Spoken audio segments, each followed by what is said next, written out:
ia le tua le nei tai au. Hallelujah. Praise God. I le suafa manu malolo tātua li o Yesu Keriso e o whaalofa ma whaatalofa atuai. Su mai o le sunga le whawhiangainga o le whaletua, no whaalo po o tātua mātua whaaleanganga.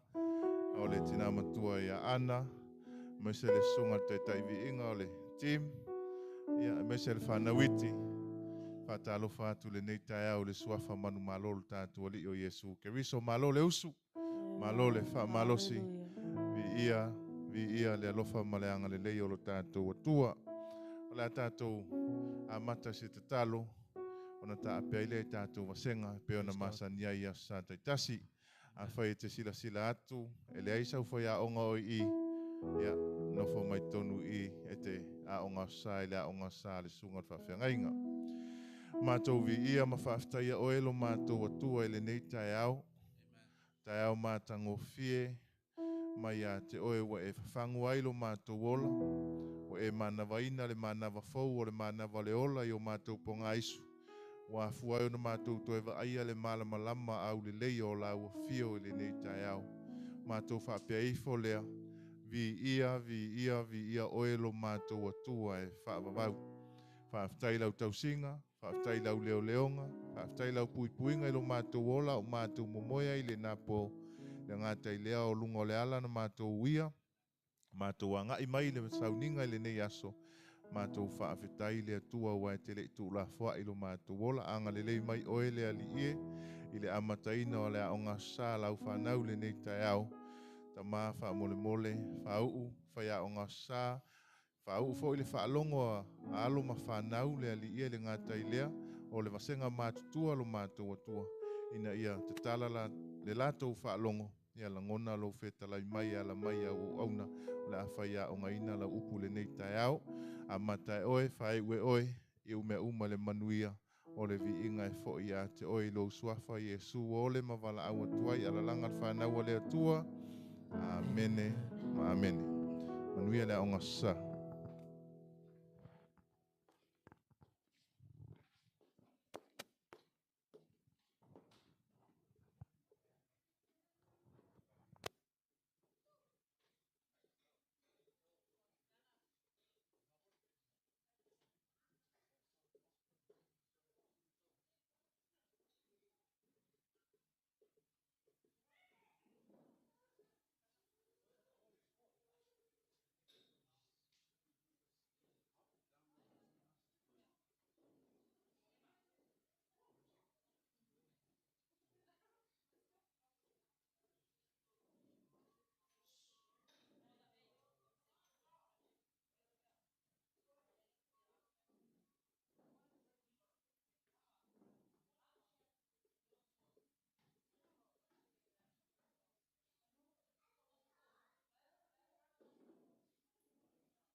Testing 1, 2, check 1, 2, 3.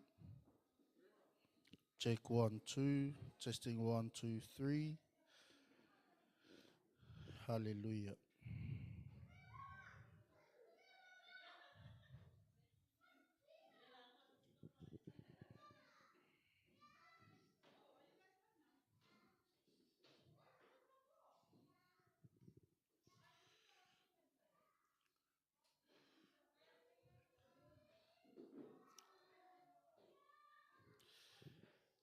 Hallelujah. Amen. Fatalo fatu tato ainga lita au. Ile swafa malu tato li o Yesu Keriso. Whawhilo ia toi ia te oe nei tai au fau.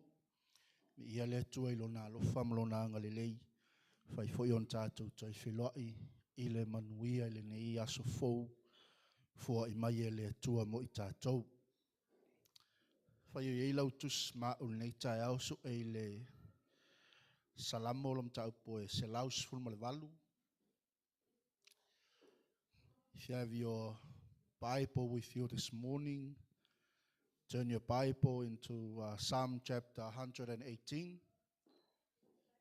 That's our Sunday school this morning. Whai lewa e tau nuu mai tai au, ne alu lewa ailau whai aonga. Go and sit in your class. Go and look for your teacher.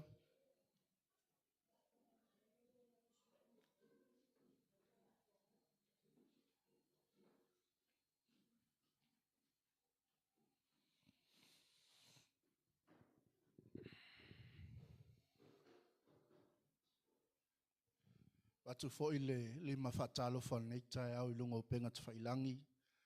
I le mafuta mai o le aingo le whatuatua le nei tai au. Whatalo whatua te o swafa o Yesu. Ia whamanuia fo I le atua I lo mafuta mai le nei tai au. Ma whaitapua inga whatasi mai mātou le nei tai au. God bless.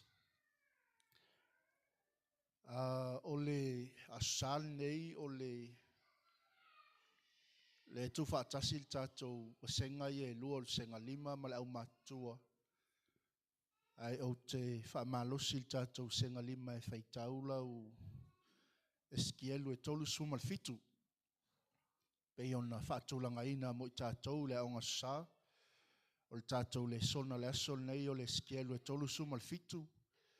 Ia ai le avatul tusil na e te aluma o e whaitau I lo fale. Ma e vaavaia I le upo le tua I le sona o le aonga sa o le vasenga lima le nei tai au. Ina ia awane emisi ia te oe se fisilia suenga ia o le tātou mid-exam I le nei tausanga. Ai o leo leanga ia tul tātou a aonga sa ia ono le aso foli nei o lo o whaamanatu ina ai le ui atu Yesu I to tono Jerusalema ina uanga I atu Yesu ilang malang whaatupu. Ma o I fo I o lo o whaamanatu ina ai le au kerisiano, le talena le au yutaia, o le amataina le nei o le vaiaso pa ia. This is the starting of the Holy Week as we commemorate the triumph entry of Jesus Christ into Jerusalem. The ia le li. O le asafe mai na alalanga ai, tangata Israelu, whapeifo, o sana I le alo ta vita, ia whaamanuia le atua I le fio mai o le lii, o sana I mea o pito lunga. Amen. O le asafo le nei ia o lo tatou whaamnatuina, whaatasi ma le au kewisiano, tātou wawai o loo whaamnatuina e kalesia o le tino keriso. Ia le ui ato Yesu I tono Jerusalema. Sili o le alma fuanga ua.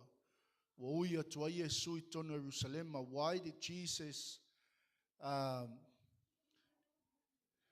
decided to enter Jerusalem? O le ale meua filifili ai le li whaola I ui atu I Jerusalema. E wawa ail tusi a matai olom tau pue lua suma tasi. O I nao lo tala noa ma iei le fionga le atua whai mai ua. Te e atu o ia I le asini. Ma ngai atu I to tono Jerusalema.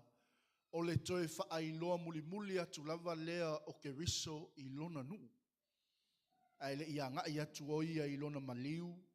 I lona tanumia. Malona toi tu manu malo mail sa tauro. This is why Jesus entered Jerusalem to identify himself as the Messiah. Ina ia whaailoa tu I tangata Jerusalema o lona nuu o ia o le Mesia, o le amaliu, o le atanumia, O le ato e soifua manu malo mai le tuunga mau ma le satauru. And this is why we must believe that Jesus was raised from the dead because of our sins. Amen. Mele tau en tatou tal tonu ua toe whaatuina mai ke riso ile tuunga mau male sa tauru ina ia tongi o la ina tatou wang sala. So e whaatasi ala na maliu Yesu, e le whaalua na maliu Yesu, pato lea ua whaamnatuina e tatou tausanga uma, e peo na whaamnatuina i le kālena lau yutaia, ia o le aso le nei na oia toa Yesu i to tonu o Jerusalema, ina ua ngai atu le li whaaola i langa malanga whaatupu. Ia le li. So why did Jesus enter Jerusalem? To identify himself as the Messiah for his people. Ia le li. Na ui atu o ia Jerusalema, ina ia whaailoa i lona nuu, maona tangata, o ia o le Mesia o le amaliu, o ia o le Mesia o le atanumia, o ia o le Mesia o le atoitu mai, i le aso tolu. Ia le li. So it is the beginning of the Holy Week, o le amatanga o le vaiasu pa ia, le aso le nei, le o le atatu wanga ia toi fo le nei vaiasu. So let's think deeply about this week. Ia tatou mana tunatu lo loto le nei vaiasu, o se vaiasu ta ua le au kerisiano ma le au pa ia, ai maise o le au whaatuatua, i lato uma o tali tonu, o Yesu Keriso, o ia o le lii, o ia o le whaola, toi tu manu malo mai tuunga mau ma le satauru, e nate tongi o la ina tatou wanga sala. Amen. So, class 5, when you go home today, read Ezekiel chapter 37. That's your lesson for today. And prepare from the chapter, just in case any questions from your exams will be on that book. So, just in case te ua ngai mai se silio tau suenga, ia na ua uma na e whaitawina ma e study inga le Ezekielu e tolu sumal fitu. Amen. O le tātou tusi le neitai au, o le salamu e salau sumal valu. Ia, mo i lātou le ua taunu mai, so e lau tusi le salamu e salau sumal valu. Turn your Bible into Psalm 118. E lua tusi ia o le hanga ia tuel tātou a onga le neitai au, o le salamu e salau sumal valu. Ia male Isaia lom tau po 5 sumal tolu, a o tātou iai whaamnatuina o le asau le pālema, po le asau lau pama, e pei o na whaamnatuina ai e le au kerisiano i le lalolangi.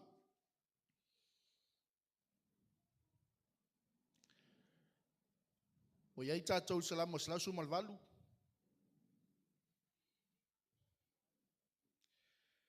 Tātou whaitau whatas, ia, o le leo o le alanga fia ma le olatanga, wa iai ia i whale i e oea mi o tonu, ua se toa le a ao tau matau o le lii, ua maua lunga le a ao tau matau o le lii, ua se toa le a ao tau matau o le lii, o te leoti, o te ola lava, ma o tau watu mea na whaia e le lii, na matua a o i mai le lii a te au, a wana le tuina au i le oti. Tō maia i a te au o whai to toa o le ami o tonu, o te ulu whale atu ai, ma o vivi i atu i le lii. O le whai to toa le nei o le lii, e ulu atu ai e wami o tonu, o te vivi i atu i a te oe, a wana e tali mai a te au, o a vea foi oe mo wha o la tanga, o le maana rafua ina e tufunga whai whale, ua whai lea ma maa tuli manua o pito lunga, o le mea lea ua whai e le lii, o le mea tātou te ofo ai pe awa ai i ai, o le aso le nei ua whai e le lii, i a tātou oli ma fia i ai, lea li i e, o te ai o yatu, ia e whaola mai lava, o te ai o yatu, lea li i e, ia e whaamanuia mai lava. Ia manuia leo maliu mai le suafa o le lii. Mātou te whaamanuia atu ia te outou i le whale o le lii. O le atua, o le lii lea. Wana whaamalamalama mai a te i tātou.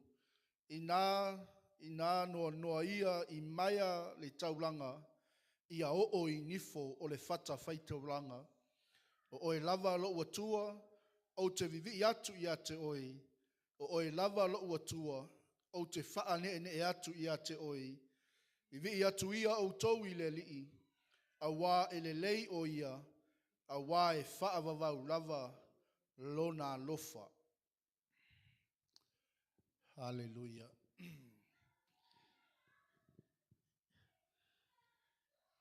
Ia whaamanuia mai le atu e whaitawina o lana fiong pa ia nei tae au. Ia tō mumusu atu ia te oe lona anganga. Ana fionga mamana o tātou whaitawina. O loo iai le ola. O loo iai whaamanuianga le atua. Mo i tātou. Praise the Lord. Peion tātou moli mawina nei tae au. O se tae au winga esel nei tae au. O se tae au ele ngata o le tae au lo whaamanatuina ele au ke wisiano le langi nei o le aso sa o le palema o le aso lau pama a ia tātou i loa le leile winga moni o le aso nei vi ia le li o se aso e ese mai i aso uma tātou te o mai i le fale o le atua tātou te tāpuai o se aso e paia o se aso e sili e se mai lava i aso uma le tātou te o mai ai sea.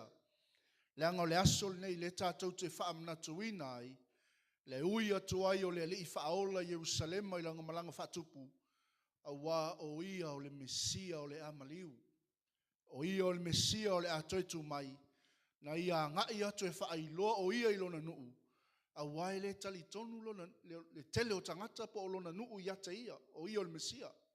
Vi ia le li. A tātou wawai le afionga le tua, e o lava le temina maliu a Iesu matoe tu mai, e toa tele lava le au le talitonu, i ia le tua, o le au osi taulanga, o le au tusi upu, o le au farisaio, tangata umana iai to tonu o yutai al temilea, e le i talitonu o Iesu o le lato Mesia. A o le mafu anga tonu lava lea una toe uia toa Iesu i to tonu Jerusalema. Se ia whaailoa. Vai ei le sain nga whaailoa tua i le tua. Po Iesu o ia o le tupu i lona nu. Whai mai ea. Tusinga al mātai o nai te maua lua sumaltas. Whai mai ua tie atu le whaaola i lea. Le asini. Ia le li. O le whailonga mua na tātou te iloa ai. O ia o le Mesia, o le whaola manu malo. Hallelujah. O le aso la neia e tō manatu natu lo loto i le aso nei. O le aso le fia. O le aso o le oli. O le aso o le pati ma le alalanga whaatasi o le au ke wisiano. A wā o le aso le ola tanga mai a Iova. Vi ia le tua. Le ala fai mai le fai upuna e mua suma lima le sa tātou fai tauina. O le leo le alanga fia ma le ola tanga. O iai ia i fale ie o ea mio tonu. Vi ia le ali. Fai lotua oi fai. O e sila fia o le tātou fale ie o le au mio tonu. Amen. E o tātou fale ie tātou te o mai ai tātou te alalanga fia el tupu. Hallelujah. E leo se fale ie whapenao na e fo ie te lesa o loto. E leo se fale ie tātou te o mai ai tātou te fo ie le whaamaloloina i tātou e le atua. E leo se fale ia tātou te fo ie ai masalusalo. Vi ia le li. O le fale ia o ea mio tonu, o loo iai le leo lea, alanga fia. Vi ia le atua tātou te o mai, e fusifusia i tātou i o tātou manua, tātou te o mai mo tātou avenga, tātou te foiwa. Whaasao toina I tātou ele li. Tātou te fōi wa whaamāloloina I tātou ele atua aisea o le whale ie o ea mio tonu. Me le tātou te o mai ai aso sa uma, so uma, taimi uma, tātou te o mai ma le leo le alanga fia fia leanga wa uma o na manu mālo ke riso mo I tātou. Ameni. Mai leo whai unga whai upuna, ua se toa le a ao tau matau o le li. Ua maua lunga le a ao tau matau o le li. Ua se toa le a ao tau matau o le li. Hallelujah. O oi o le toa. Hallelujah. O tātou o toa o le tala le lei. O tātou o toa o le misiona le li o Yesu Keriso. O tātou o toa o ngā luenga le atua. Amene. Hallelujah. Whemea, o loo I le a ao tau matau o le li. Imagine yourself, you're a warrior on the palm of the hand of the Lord all the time. Amene. So se toa ala I lunga o le a ao le li ea. E manu ma lo. Praise God. I ele li. Wa mai o nei tai au. O yo se toa. Amene. Ua maua lunga le a ao tau matau o le li. Fe mai leo whai upunga sul mal fitu. O te le oti, o te ola lava. Ma o ta ua atu mea na whaia e le li. Praise God. And that is our purpose on this earth. Every human being on the face of this earth must glorify God. So se tangata I lungo nei funga ele ele o loo mana vaina le ola le atua, e ta tauan tātou wa, tau atu. E tauan tātou whai loa atu le langi mea na whaia ele atua. I ele li. E ta tauan tātou whaia mea umaina ia vi ia ai le atua. E vi ia le atua I lo wala awina. E vi ia le atua I mea uma tātou te whaia. E vi ia le atua pe a si I lo tūlanga. E vi ia le atua pe a whaia e le atua mea matautia I o tātou o langa. Te mea e le o ia te I tātou le oti. Ai na o le ola o loo tu ina mai a te I tātou. Na matua o I mai le li ia te au. Aua na le tu ina au I le oti. Praise the Lord. Whailo tua oi, te le I o le tāwa noa le iai. E iai lo wha moe moe. E iai lo wha moe moe. E iai lo tātou wha moe moe. E le I taitaina uma le taimina au mai e tātou e le ato e lungo nei whunga ele ele. E iai lo tātou tiute. E iai lo tātou matawhai oi o lea. Fola atu lea o le tala le lei o le mālo le tua. Moli mau. I ele li. Whaolaina se anganga. Au mai se anganga I le whaolatanga. Taitaina mai se ainga I le li. Taitaina mai se tangata I le whale ie o ea mio tonu. Whaailoa ma tau watu I le lalangi mea na whaia I le atua. O mea uma na whaia I le pule a le atua. I ele atua. Whemei aua ana le tuuina atu au I le oti. Mai leo tala al whaisala mo tō maia ia te au o whaito toa o le ami o tonu. O te ulu whale atu ai, ma o vivi atu ai le ali. Peo na o tau whai e tuwha atu ma o le tai au nei. O le aso le nei, o le aso le oli oli. O le aso le fia fia. Vi ia le ali. O le aso le manu malo. O le aso lo tātou ulu atu ai le vai aso pa ia o lo whaamnatuina le au ke visianu. O le alawa le kalesia o le talitonunga. All the Christians are commemorate this day, or they are celebrating the Palm Sunday. Vi ia le ali. O le au ke visianu uma le langi nei, O lo latou whaamana tuina le asasalo lau pama. O le asasalo palema. Nā ua whailoa atu ia te oile mafuanga. O le amatanga, o le vaiaso pa ia. E totonu o le kalena le au kerisiano. It is a start of the Holy Week, according to the Christians' calendar. Bi ia le tua. So taun tātou whai me fia. Taun tātou o mai fia tātou te alalanga ma tāpua i le lii. Wao le aso nei le tātou te wha manatu i nai. Le ui atu ai o Yesu i langa malanga wha tupu i tonu Jerusalema. Ina ia wha ailoa i lona nuu o ia o le Mesia. Ameni. Bi ia le tua whai maila ia o le whaisalamo. Tō maia ia te o whai to toa o le ami o tonu. O te ulu whale atu ai. Ma o vivi atu ai le lii. O le whai to toa le nei o le lii. E ulu atu ai e ua amio. E le tasi se toinga e le lua pe tolu pe wha pe lima. E tasi ale toinga tangata e ulu atu le whai to toa o le lii. Ua na o le tangata uta ua o le tangata amio. Amio tonu. Ke fia ulu la le whai to toa o le lii. Aia. Bi ia le atua. Al tangata I lovi vi e ulu I fai to o le li. Anga fai mai e. Ma o vi atu ai le li. O te ulu fale atu ai. O le fai to ale nei o le li. E ulu atu ai e ua ami o tonu. Praise the Lord. Mele e le koe kaua o alau vi inga malau tāpua I le tua.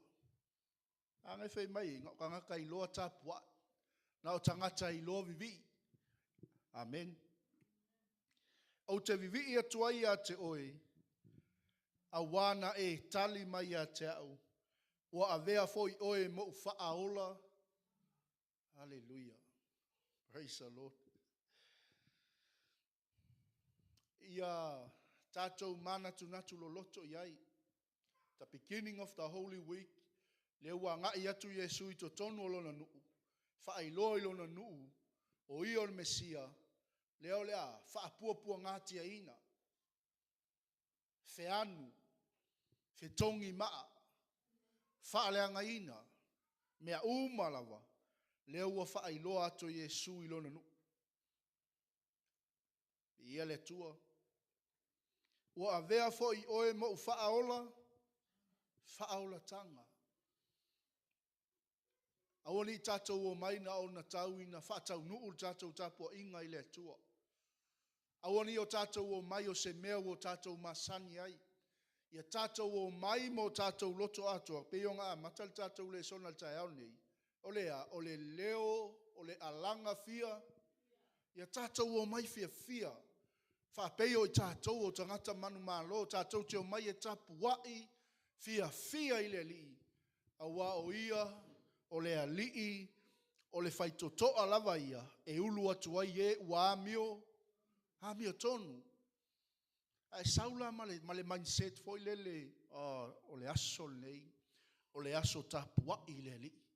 O te whapa ia ina mo le atua. O te whaaloalongia le aso le nei. O le aso e tau ai ona. Tu atu lo loto I le atua ma o tō manatu I mea umana whaia I le atua mo au malo ainga. Mea umana whaia o vāvenga na whaia. O mea umana ia fola mo au na ia whaataunuina.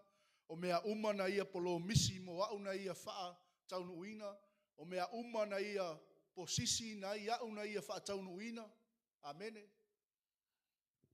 Leua, tātou o mai tātou te ulu atu I lona whaitotoa ma tāpuai ma vivi atu I leli. Aleluia. O momo onga nal whai salamu. Tō maia ia te au o whaitotoa o le amio. Tasi ala I toa inga tangata e ulu atu o whaitotoa o le li o tangata amio. Amio tonu. Aleluia. Whai ai le atua mo tātou whaaola. Mai leo le tala al whai salamu. O le maa na lafo a inga e tufunga whai whale. Ua whai lea ma maa tuli manu au pito alunga. O le mea leo ua whai e lea lii. O le mea tātou te ofo ai. Pe awa ai I ai. Te vai e le la foina ele nu o le tu o le lato Mesia. Ameni. Tangata le talitonu ile tūlanga na sau o le lato Mesia. Wa lato maule fe mai o lato Mesia ele whanau mai tangata. O lato Mesia e fio sao mai ai le langi. Aia. Ameni. Ia la fe mai le fai salamo o le maana. La foina e tufunga fai fali. O lo tala noa i ona lava tangata.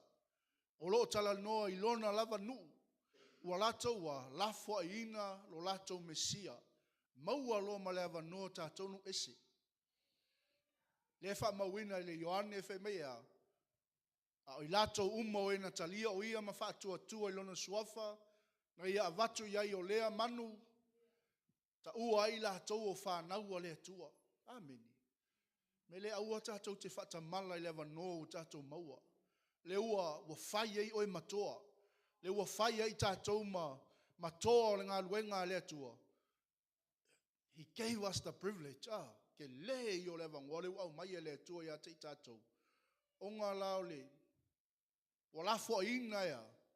E lona nu, wa whai ma maa tuli manu au pito alunga.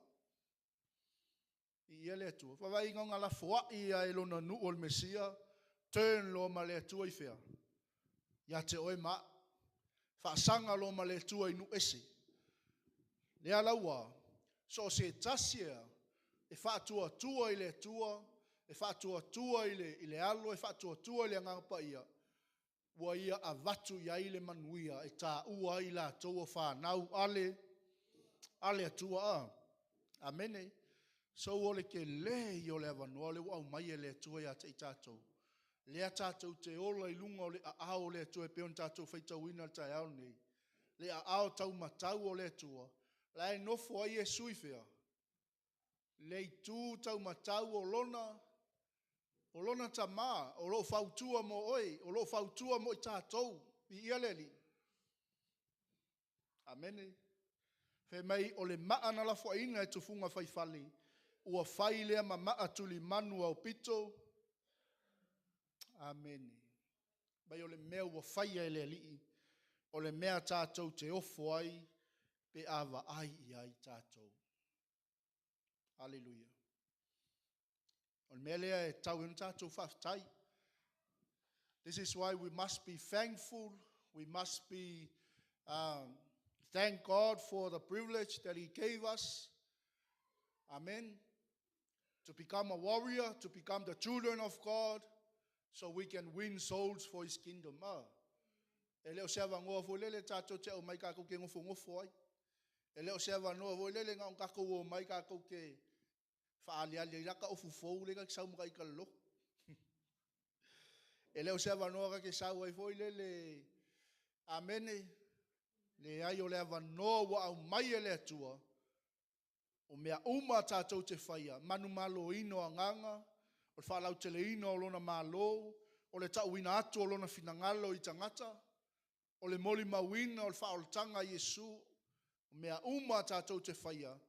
Ina ia whaafo ia tuai le vi inga ia te ia. That is our purpose. O le tātou wha moe moe na. O le mafua angal nana au mai ai tātou e le atua i lungo le neifo ngai le eli. Fele ilo tua oi e o au mea ngai whaile malo le atua. O au mai se nganga mo le malo le eli. O e moli mau atu le whaolatanga. Kei loa. Fai meile tala al tuspa ia. A tātou sa ili le atua. Malona malo malana ami o tonu. Ea. Amen. But seek first the kingdom of and His righteousness, and everything shall be added unto you.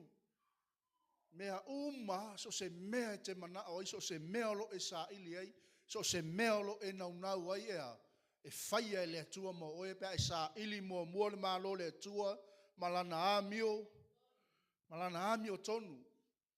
Pai foi lea e whaola inga e ofo tangata. Amene. A sui lo uolanga e ofo tangata. Ai sea, nanga le moli mau me le fionga le atua. mai le apostolo nu ese le kalesia Korinto, o se o ia keriso o le tangata fou ia. Ai whai mai tāla tangata i opu, e leise me fou le larolangi nei. Ai sau le apostolo nu ese kasi ale me fou ngol tangata wa ia keriso. Amene. Tangata wa avelo na ola mo le like lo, e take care le atua lu ainga, e take care le atua lau whanau, e take care le atua mea te mana o ai, e take care le atua lau pisingisi, e take care le atua lau waonga. Everything will fall into place when we first seek the kingdom of God and His righteous. E tau nuu mea uma i le mea ngai ke mga o ai. Sau le atua i lona taime wha tau nuu ai. Pe a tātou sa ili mua le atua malana a mio tonu. A lewa noa na lewa mau e tātou, mai o le maa na lafo e ina e tufunga whaifale, ua whai lea ma maa tuli manu o pito lunga. O le mea lea, ua whai ai le lii, o le mea tātou te ofo ai pe awa ai. Amen. Ewa ai o ona lava tangata, o lona lava nuu, au alatou wa lafua ia te ia. O le koe ui muli a kwa leo Yesu i totonu o Jerusalema, ina ia faa i loa i lona nuu, o au o le Mesia, o au o le faaola o lo nuu.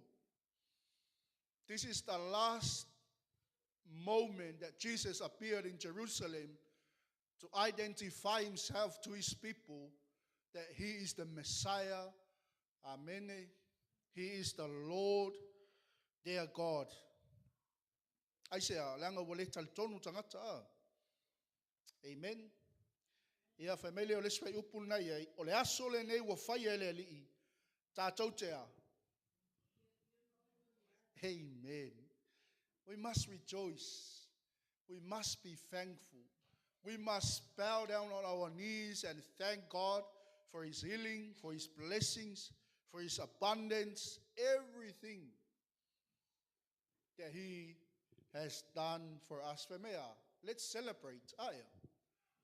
Iele tua, hello tua o le aso le tau ena e oli.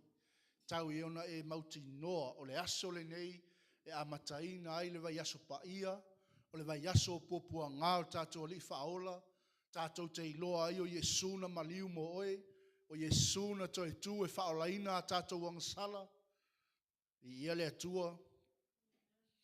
O le aso le nei wa whaia ele lii, ia tātou oli ma fia iai. Amen. Hallelujah. Awane i tātou toi, awane toi e si me whalave o tātou mawhau. When we come in the house of the Lord, we must rejoice. Amen. We must be glad. We must sing a new song. We must proclaim His goodness. We must proclaim His healing. We must proclaim His power and authority that He already gave us. Maya, ele o mai ele o tia te tātou. Amene. E na te tuuina lava le ola ya te ita tātou. So e tau an tātou oli fe maila ia leli ie. O te ai o iatu ia e whaola mai lava. O te ai o iatu leli ie, ia e whaamanuia mai lava. That is the cry of our hearts. O le tangi na e tau en tātou tangi te mi uma tātou te o mai ei le fale o le atua. Amene. O le tangi na e tau ngā tangi ei o tātou loto i te mi uma tātou te o mai ei le fale ia o ea mi o tonu. O le tangi le tauna tangi ei le atali i ma le hawhawhine o le atua i la tau tā ua o toa o le ngā luenga leli ie. O te ai o iatu i ate oe, ia e whaaola mai lava, ia e whaamanuia mai lava. Sila fia ele atua o tātou manaonga. Sila fia ele atua o tātou loto. We must come with a thankful heart, with a grateful heart, just to ask God to bless us and to redeem us. Amen. I ele atua. Whailo tua, oke pole le meanga ke mga oe. Hello to our awake e ke popole le mea nai wa iai lau ainga. O te pole pe whai na oi malau whanau. Au te pole pe whai wa tele mea ngai mai ma o lui tau ma tofo tofonga o tātou au nanga i le li. Aia, e te tauan tātou ai oi atu ia te ia whaaola mai a te tātou, ma ia whaamanuia mai a te tātou. Le ai. Ni ia le atua. Are you prepared to ask God? Are you coming today to call upon God to redeem us, to bless us? Yes? Fai mai lola i o le fai salamu. Ia manuia le maliu mai le suafa o le lii. Ma tau te wha manuia atu ia te outou ai le fale o le lii. O le atua o le lii lea, wana wha malama mai a te i tātou. I nā nono ia i mai a le taulanga, ia o i nifo o le whata whai taulanga o lo tala noi lau vi ingal tai au nei. O lo tala noi lau tapua ingal tai au nei. Mai le whai salamu, ia manuia le o maliu mai i le suafa o le lii. Ma tau te wha manuia atu ia te outou ai le fale o le lii. O le atua o le lii lea, o Yesu Keriso, wana wha malama mai a te i tātou, i nā noa ia i mai a le taulanga. O lo tala noa i lau vi inga, ia o i nifo le whata whai taulanga lau tapua inga le tai au nei. Hallelujah. Aisea, le anga o whemai o oe lava lo atua, o te vivi i atu i ate oi, o te wha ne e atu i ate oi, a wae le lei o ia, e wha awawau lava lona alofa.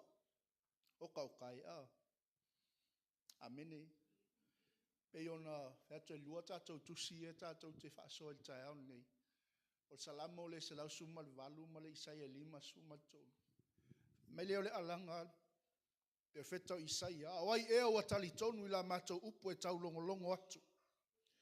O whaalia ia te ai le a ao Iova. Hallelujah. Amene. Mai na tupua e o ia. E pei o se tā tupu i ona luma. E pei o le pongai le nuu nau mati. E le au le lei. Pe la le lei o ia. A tātou wa ai a te ia. E le aiso na mata ngō fie. Ina ia tātou mana na o ai a te ia. Mai wa ino sia matu la fua ina o ia e tangata. Ua masani fo i maleti ngā. Ua tātou le mana tua lava o ia. A ua manua o ia ona o a tātou soli tu la fono. Ua mamomo o ia ona o a tātou a mioleanga. O lea o inga e file muai. Sai ona lunga lea. Ona faa lava fo i wa malolo ai tātou. Wa ia sa atu o lona ola i oti. Na fai tauina fo o ia faa tasi ma e pangota. Na ia ave ina fo i leanga sala tangata e to tele. Ua fautua fo i o ia mo e soli tu la fono. O le Yesu na. Le tātou te wha manatuina le tai au nei. O le Keriso le nā. Le ua ui atu to tonu Jerusalem mai wha i loa i lona nuu. Ma wha i loa i ona tangata o i o le Mesia na maliu mo lona nuu. O i o le whaola o le asauni e maliu i ona puapua ngā. Ma toi tū mai le manu malo. Le ua ngai atu i lona nuu. Amene. I ia le atua. Mai la ia o le. Pala au le apostolo Peteru. Wa o le atua. E ona le alofa tu no malava. O le na wala awina i tātou i ai atu i lona manuia e whaavavau o ia Keriso Yesu. Wa pe a tātou tinga ina. Ia wha ato toa ina o tau e ia lava. Ia wha atu mawina o tau. Ia wha malosia o tau. Ma ia wha avaina o tau. Amen. Hallelujah. So se mea o lo o tātou tinga ina ai, so se mea o lo o tātou puapua ngā ai, so se mea o lo o whaaleanga ina ai tātou. Mai ea, o le atua le nā, o le keriso le nā, e ona le alofa tu no malava, o le na wala awina i tātou i ai watu, i lona manuia e whaavavau o ia keriso ye, o ia keriso Yesu. Mai le iau le moni mau le apostolo, pe ati ngā ina o tau ina yaso, ia wha ato atoa ina o tau. Pe ia le ali. Pe ati ngā ina o tau ina yaso, ia wha atu mawina o tau e ia lava. Pe ati ngā ina o tau ina yaso, ia wha malosia ma ia wha vaina o tau e ia lava. Amene. O mai o nei tai au. Hallelujah. Mai wau whai atu nei mei ate o tau, o le maua Ioane. Na ia o tau maua le manuia ia te au. E maua foi o tau e le puapua ngai le lalolangi, a ia o tau loto te tele, wa o manu ma lo i le lalolangi. Amene. Wa o maa ona fola mai e Yesu. Wa o maa ona polo misi mai Yesu ia te i tātou. Ea,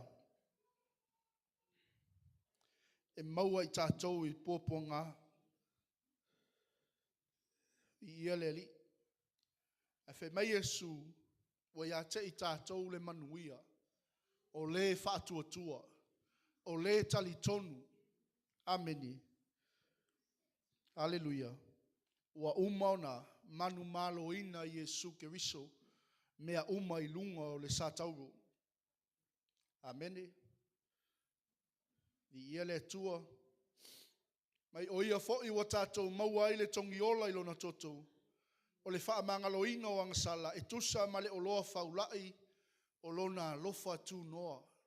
O le tau moli atu ia te oe, le vai yaso le nei o le vai yaso pa ia, le amatanga o le nei vai yaso. Le o tātou wha manatuina le nei yaso, o le aso sao le laupama, o le aso sao le palema. Amene. Mai o le aso na ui atu ai le li whaola Jerusalema i lang malanga whaatupu. Le o tātou wa, maua le tongi ola i lona toto.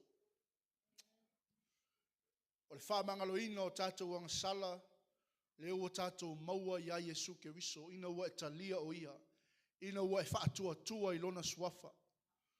E tusa ma le oloa whaulai o lona alofa tu noa. Ameni. Hallelujah.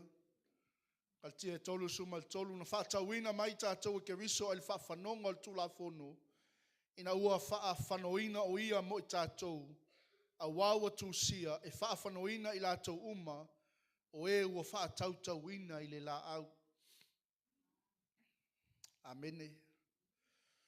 Vi ia le atua, wa umon whaatauina oi, wa umon whaatauina i tātou, i whea, mai le whaafanonga o le tula whono.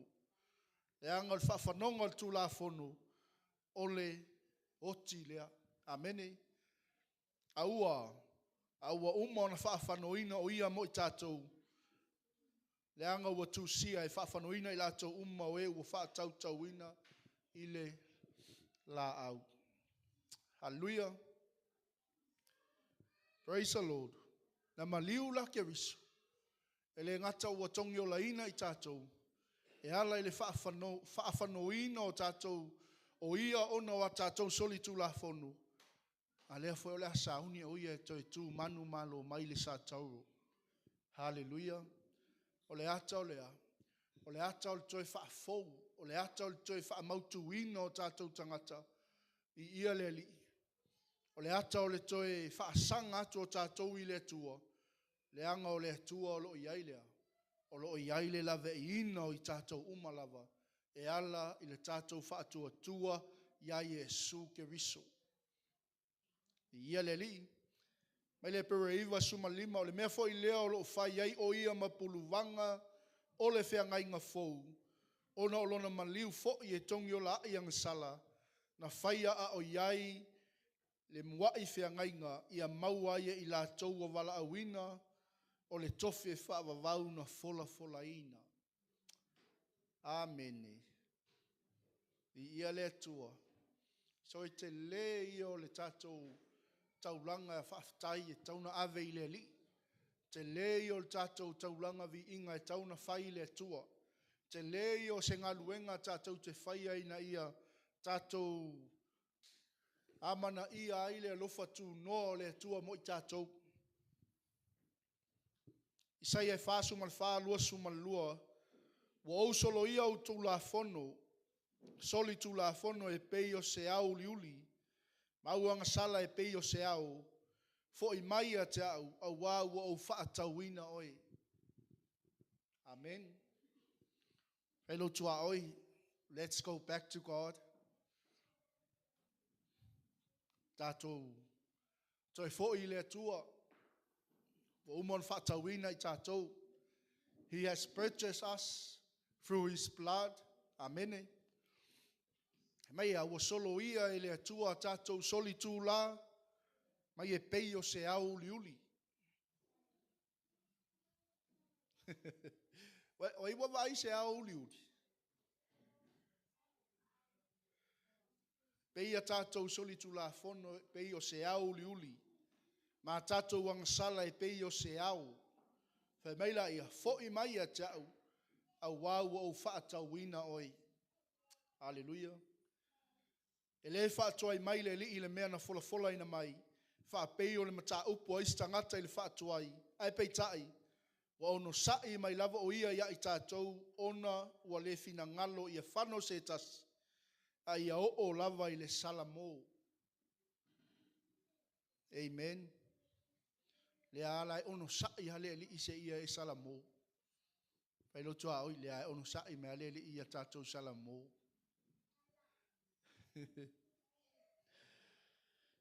Alleluia. Ai peitai wa ono sai mai lava o ia i tātou. Ono ua le fina ngalo i a whano se tasi. Ai o tangata umalava i le sala. A o le toto tā ua o ke riso e pei o lor tamai mamoi. E le pona lava. E le ai fo'i sona leanga. Ua whaasao loto ina ai tātou. Abeni. Vi ia le atua. O tātou wa ongana le tai au. Wai ea o talitonu la mātou upu e tau longo atu. Ua whaailoa, ma whaalia ia te ai le a au Iova. Amene.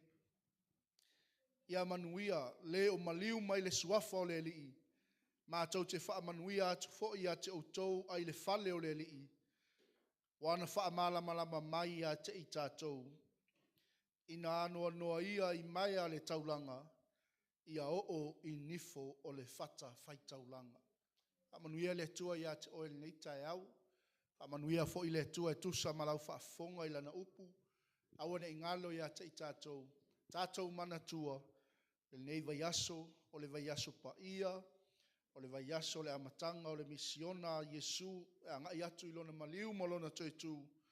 E le o se vai aso whaingo fie i ia le li.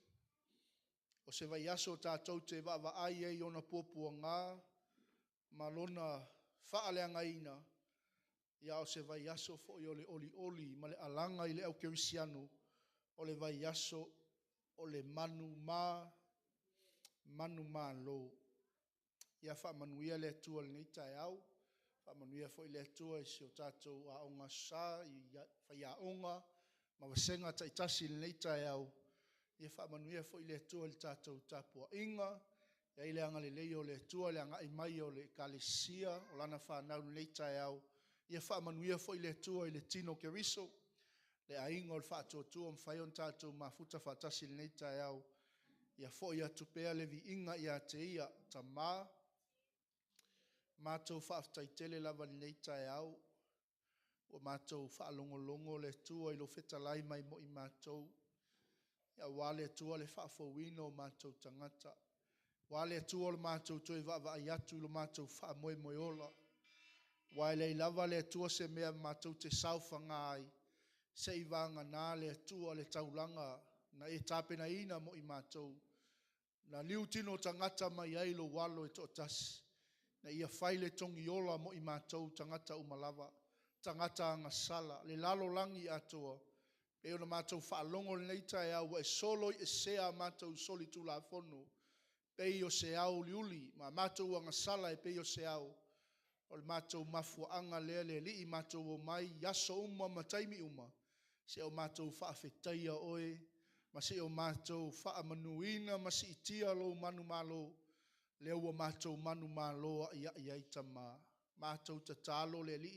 Whaamanuia iau whaia o ngā sā neita e au. Whaamanuia i lau e kāle sia tino ke riso. Au whenga iai ma tāpua inga o le nei fo iaso. Tu ma watu ia te oe le tua le vi inga nei maso umai o le whaavavau. Alalanga whaatasi il whanau le tua. Amene. Amene.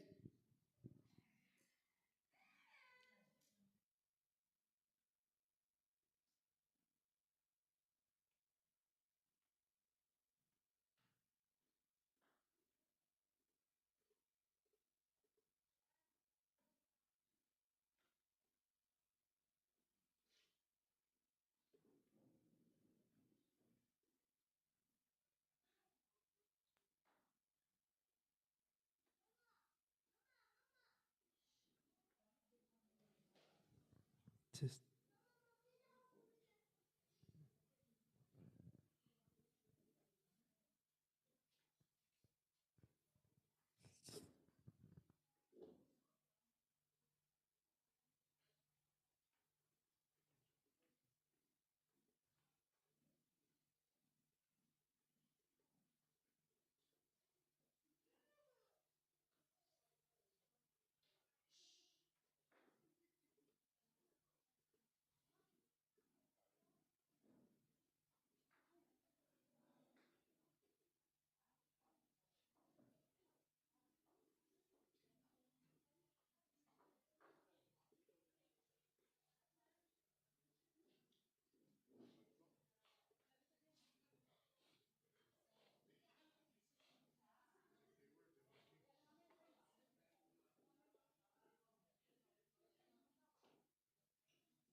Ia, au le pisa tamaiti.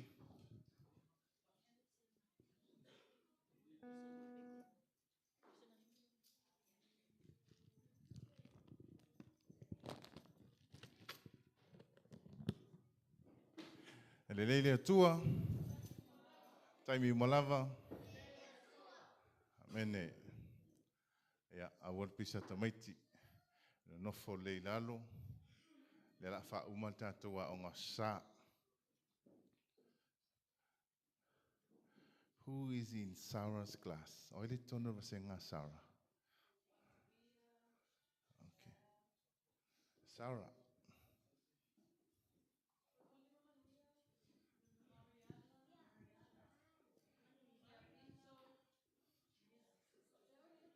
Tuilunga manuia. Good boy. Where's Fiapito? Mariana? Yeah. Okay. They missed a chance. Manuia, who is your savior? O aina whaia oi. Le ai. Ele oi. O aina whaia oi manuia? Okay. O lok ta mama, lok tina. O ile vase ngā ofu. Yeah. O le tangata e vawe le tali. Oi uma le tono vase ngā ofu. Fair Joshua. Yeah. Tuilunga. Tuilunga. Tuilunga. Maenga le vase ngā ofu. Na ta maitia ye tonu I. Lea, titilo mai I. Tilo mai I whai aonga. O in tār papa.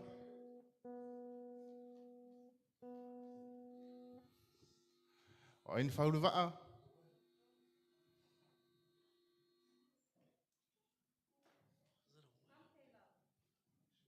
O ina whai a oi. Ka umai kua. Awar pisa tātou i tua e o tia o tau whasolonga whisili. O i tamana u whatua tua. O ino whaola.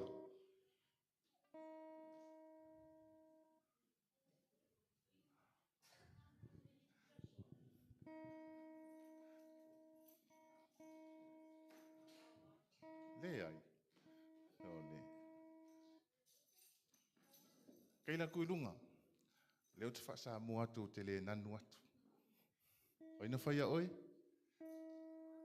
Le atua. Oi vai.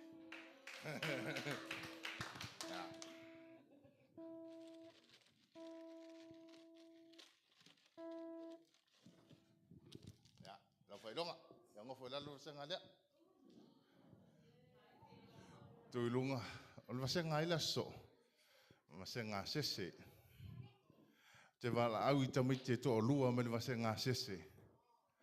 Ma tamite to o lua me le vasenga wha, vasenga e o mai lunga I nei. A mole lau sunga sese. Whena whai ane le taima. A le tolu minute a. O mai lunga I nei. Tolu minute. O mai mua le vasenga a sese.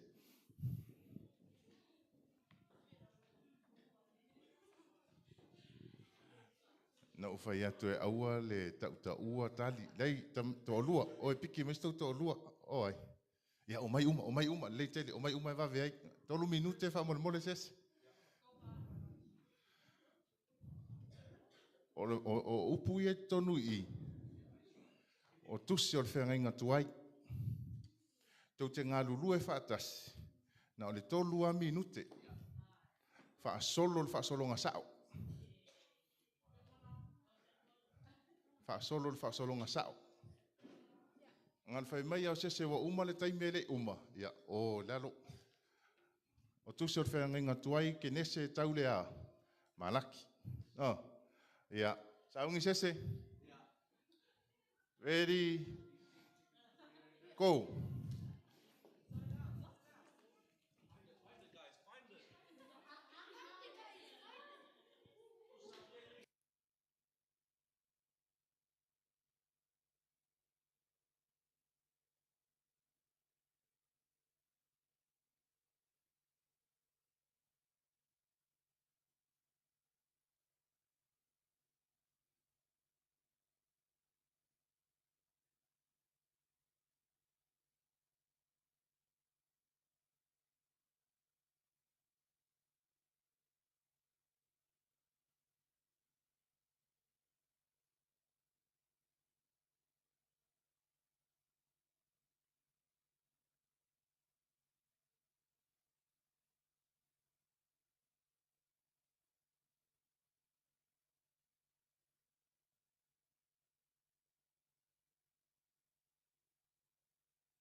La atoa le lua masina o fai atu e a o ke nese.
Malosi fa malosi.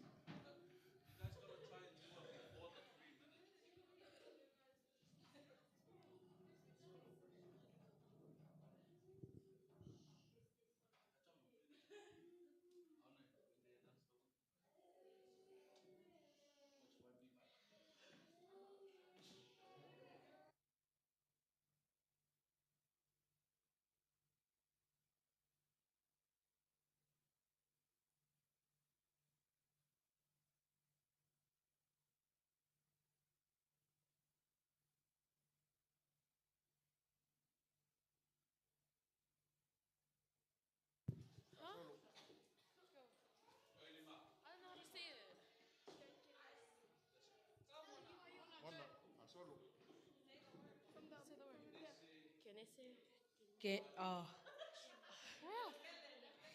Kenese, Esoto, Levitico, Numero,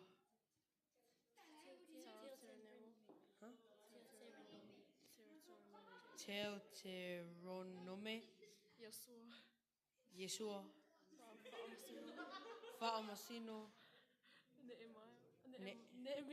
Nehemiah, Ruta,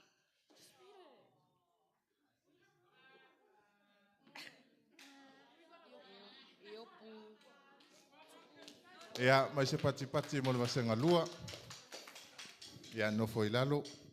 E le osa o tau fa solo tusi.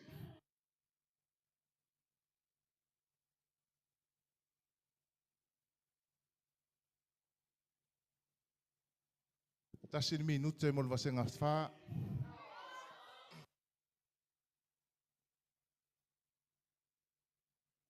O mai uma le vasenga fa. Tasi ni minute. E matutua o tau. La atoa le lua masina o fai atu e a o le fa solo tusi. Ia. Ready, fatali, taofi, sese, go.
maua I ma le Iona e Sarah ne e Mia.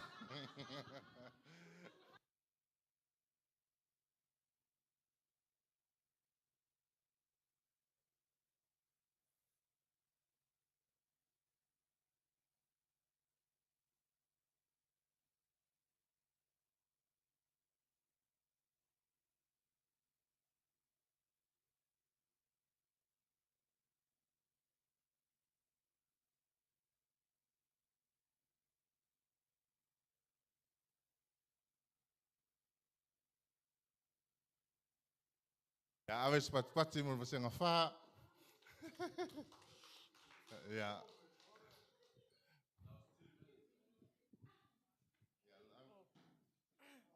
Le ai, whaftai no foi laro lele uman te whaasolo tau tusi.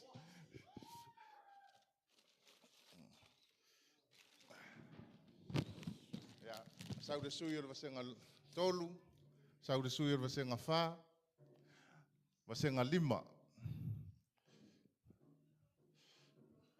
vasenga tolu, vasenga lima. Nau le lua fesili or vasenga lima. Mai ai lole o tātua o ngā sā. Vasenga lima.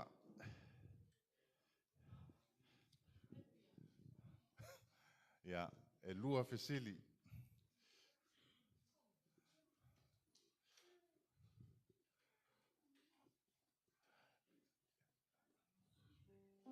O le alea so sāl nei. Asala pama. Patipati. Te tasi al fesili. O fea le nuu na o ai e su mo na soo. Sa vali lo le asal lau pama. Jerusalem. Jerusalema na alu i ai sa valinga Yesu.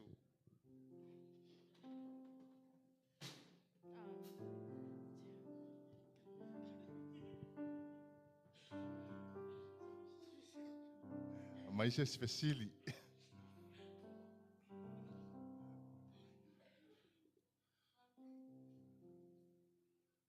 O ina tale papa.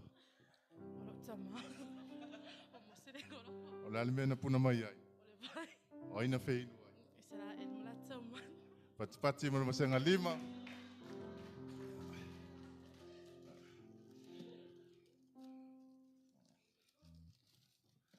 Ya ole me alofa le masenga lima.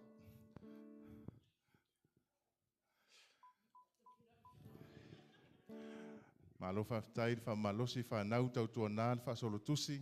E ala na fa malosi atu mo le tātou fa solutusi. Ona o me saul tātou suenga. Ia a uma. Nela fa pa ia le tātou sene. Mona sa we auta pepa ia. A mole mole. Ia. Se mailo auta mutau fa pa ia le tātou foa i fa mai an tātou a onga sa. Mātou vi ia oe le atua le nei tai au. Le anga le lei ma le alofa silisili o lau a fio. Sa e awai au fa ngā solo la o ngā sa lau whanau le nei wai u le manuia vi ia oe al mātou talo mātou si ti atu i lau a fio le taulanga o le sene le o ngā sa le nei tai au fa mole mole le atua fa pa ia ma fa manuia ilo na fa o ngā ina ia maua lunga ilo vi inga ilo suafa Yesu. Amen. Manuia le tapo inga nei a sa.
You are my creator, you are my provider, you are my healer, you are my shelter, dear Lord, you are my God. You are Lord, you are Lord, you alone are worthy to be praised. You are Lord, you are Lord, you alone are worthy to be praised. You are God, you wanna just be God, you wanna just let you, you are a great God. You are God, you wanna just be God, you wanna just let you, you are a great God.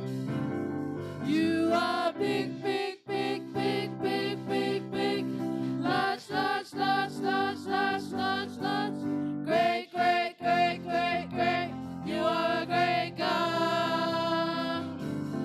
You are big, big, big, big, big, big, big, large, large, large, large, large, large, large, great, great, great, great, great, you are a great God. Tangata tulai maya, atamalie ile atua. Tangata tulai maya, siva malie ile atua. Tangata tulai maya, atamalie ile atua. Tangata tulai maya, siva malie ile atua. Alleluia, Baziolima, alleluia, Ziolima, alleluia, Baziolima, alleluia, Ziolima, alleluia, Baziolima, alleluia, Ziolima, alleluia, Baziolima, alleluia. Siva ilunga, siva maie, siva vivia, via le sama. Siva ilunga, siva maie, siva vivia, via le sama. Siva ilunga, siva maie, siva vivia, via le sama. Tangata sulai maia, satamalie ile atua. Tangata sulai maia, satamalie ile atua. Tangata sulai maia, atamalie ile atua. Tangata sulai maia, siva malie ile atua. Alleluia, Baziolima, alleluia, Ziolima, alleluia, Baziolima, alleluia, Ziolima, alleluia, Baziolima, alleluia, Ziolima, alleluia. Siva ilunga, siva maie, siva vivia, via le sama. Siva ilunga, siva maie, siva vivia, via le sama. Hallelujah. Just. God is good All the time, all the time. God is good. Who's ready to worship the Lord this morning? Amen. Amen. Hallelujah.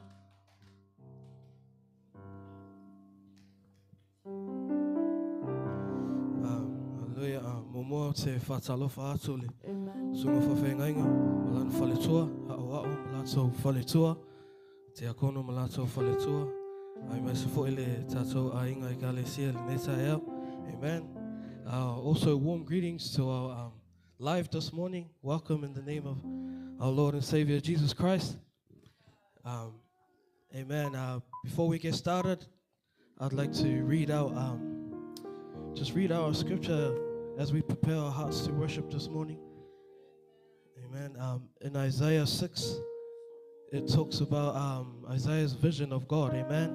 Amen. And it's about he sees God sitting on a throne. Amen. And he's exalted.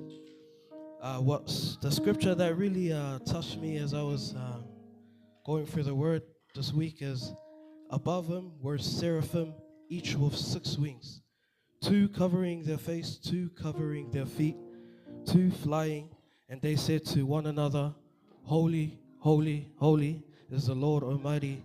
His glory fills this earth. Hallelujah. Amen. It says in the Psalm 1 Bible, Sa tutu se rafi e lata lata ani. Sa tofu i lato ma apa au e ono. O apa au e lua na iau fitia ai ona mata. O le lua na iau fitia ai ona vai. O le lua foi na ia lele ai. Savala au foi le tasi. O whape ane. E pa ia le ali iau. O atumu le lalolangi uma e lona mamalu. Amen. So as we prepare our hearts this morning, let us be like the seraphims this morning and sing, Holy, holy is the Lord. Amen. Hallelujah.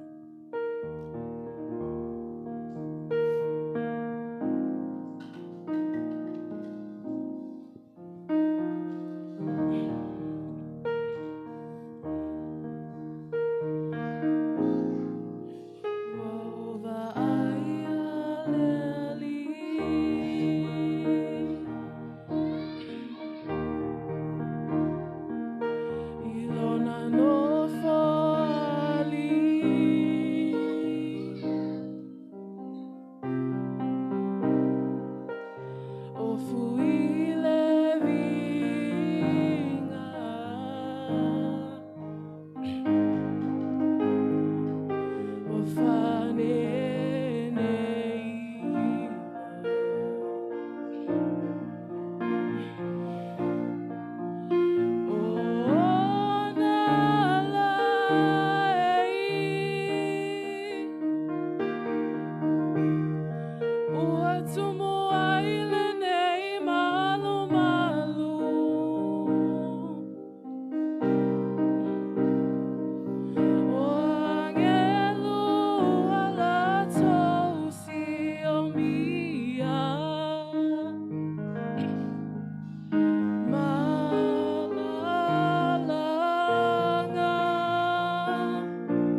you malo ele tu malo si.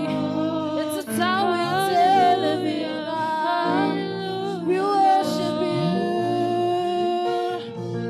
We worship you, Lord. Glory, glory, hallelujah.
As you're in the Spirit of the Lord this morning, let us continue giving Him all the worship and all the glory, amen.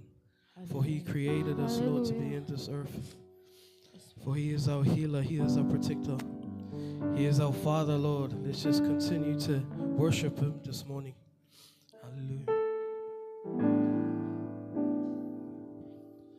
Oh, I say,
worship you.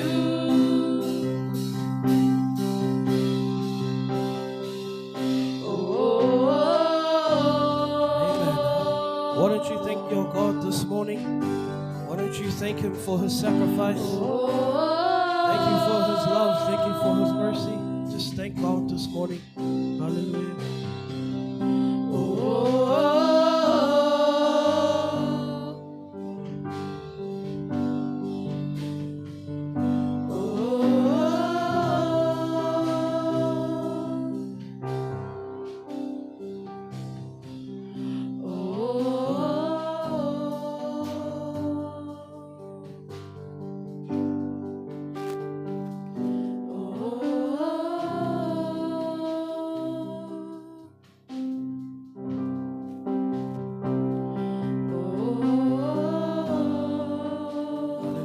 This is our worship this morning, Lord, to you.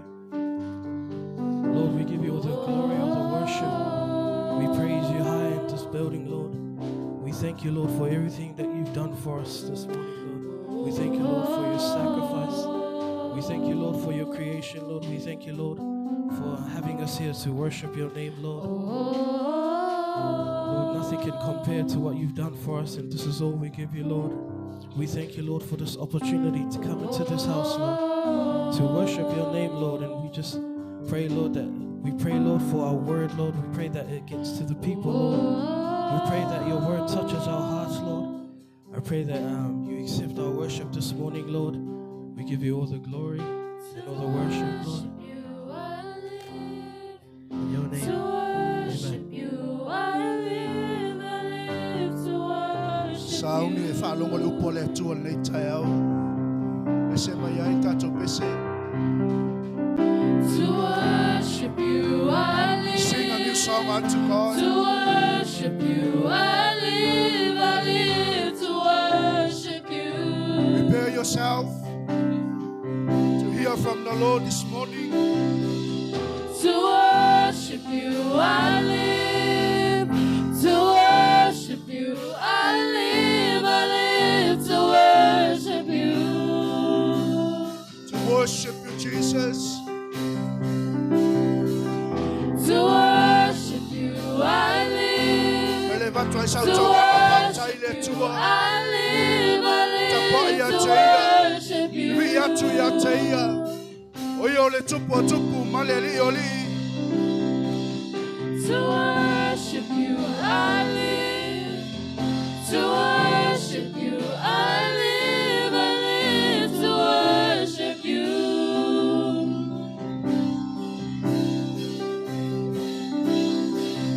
To worship you, I live. Ve atu ai sau whaftai le tua. I live Alanga i loa tua le tai au. worship you.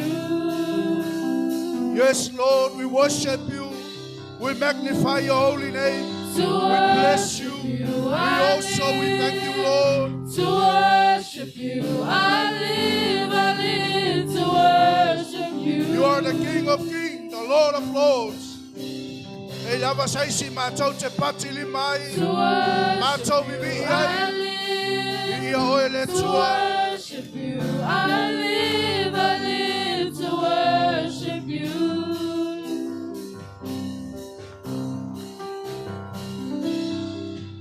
To worship you, I live to worship you. I live to worship you.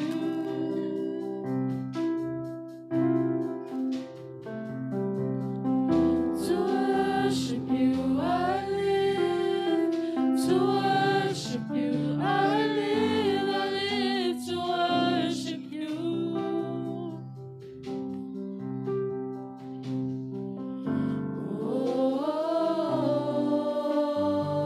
Ai le upo al fai salamo le aso nei.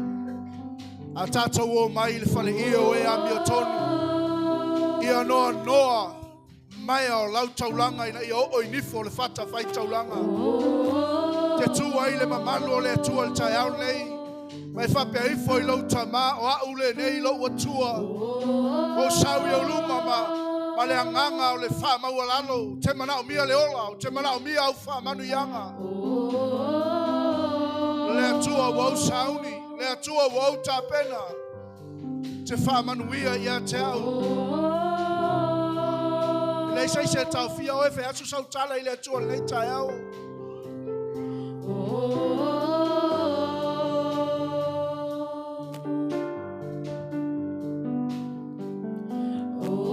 Leo tātou whalongo i lana fionga. E tasi lava le whai tutoa o le atua. E tasi fo i tua inga tangata e ulu atu i ai. O e wami o tonu, la tau te wala au atu le swafa o le li. O e tua li tai au nei. Le aso lei no whape i fwai lona nu. Whape i fwai ona tangata. Anuia le a fio mai le swafa o le li. O sana i mea upito lunga. Le alo tavi tae. O le amatanga o le vai aso paia. O le amatanga o le puapua ngā o le tātou ali. O le amatanga o lona maliu. O le amatanga o lona toi tu. Mana tu natu i aile nei tai au.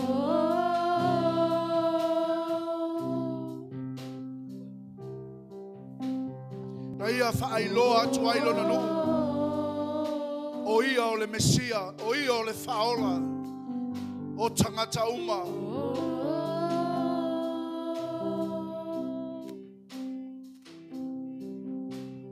E pese tasi mai ai. Tua i le mamalo le tua. Le ala uma lau vaenga o le ave o lau vi inga i le tua. Le o le asau le tua i ate oila na upu vetalai. O le asau tali atu i le tua. E bete le alanga i lau tua. Me fa peifo nei tai au. Ta maa baptai lau famalo longa. Baptai le tongi ola ne saunia mo i matou. Baptai le tua wa solo i sea matau soli tu la pono. Baptai ta mau e patawina i matau i lo tato. Le tua wa e i matau e manatu mai ai. O le matau taulanga lea. O le vi inga lea lau whanau le tua. Matau te tuina atu i ate oile le tai au. This is our worship. Hallelujah. Sila alo whamaya le tua i tapua inga lau whanau. Matau o mai ma le ava. Matau o mai ma le mingao. E watu le matau taulanga whaptai ate oe. Le uma le saunia. Le uma le tapena ina mo i matau tama. Matau te avatu ai le taulanga i ate oe le nei tai au.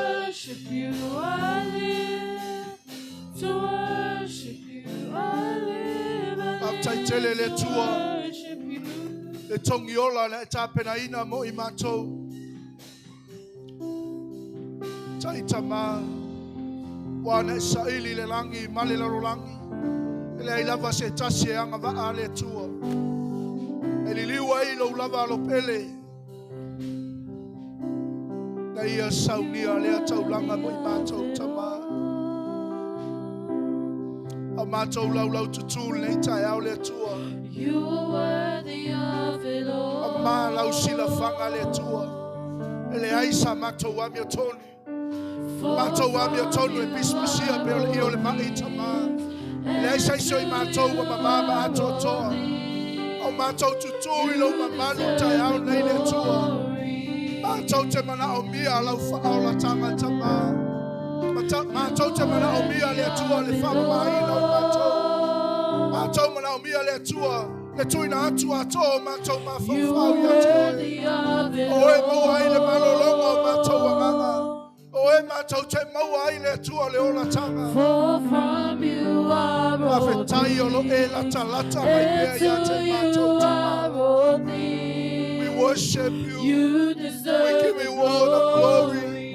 We give you all the praises, Almighty God. It's a tower yate o. Pese o sau taulanga whaptai le atua nei tai au. It's a tower yate o. Aua neo le aso te sawa i te tapua i lo atua. Ya fua mai yate o. Toi foi yate o.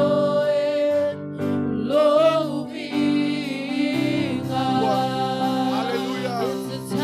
Ia le atua nei tai au.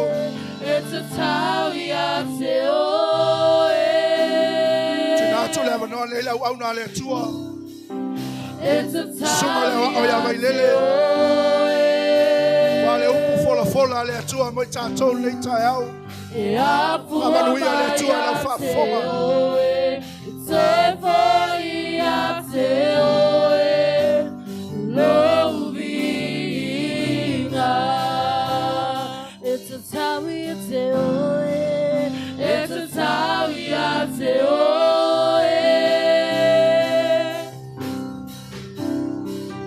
It's a tawi a te oe.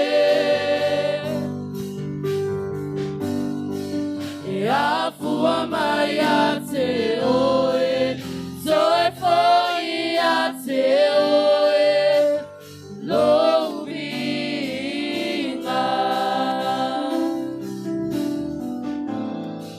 E a fua mai a te oe, toe foi a te oe, lovinga.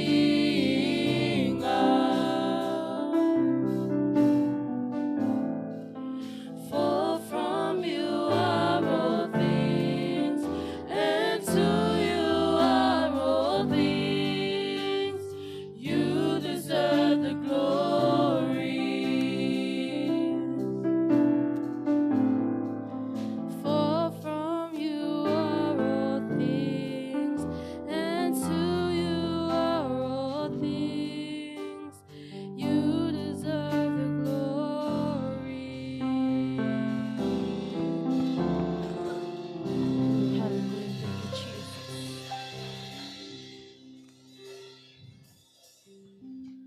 E a fua mai a te oe,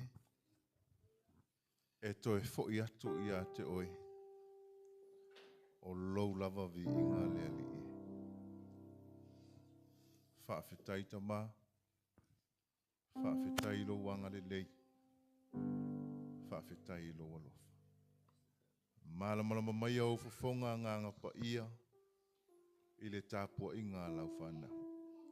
Ta tala la mātou whaalongo, ta tala la mātou wa ai. E pei ona e wheta lai e su o e iai talinga i nā whaalongo ia. O e iai mata i nā wa ai ia. A le te talo whaau i mātou uma le ali ia i le nei tai au. Wheta lai oe, ai mātou whaalongo. I lo suafa Iesu o le mawala au atuai. Ala langa le whanau a le atua. Amen. Amen. Whaftai tātua lana mai lalo. Whaftai worship team.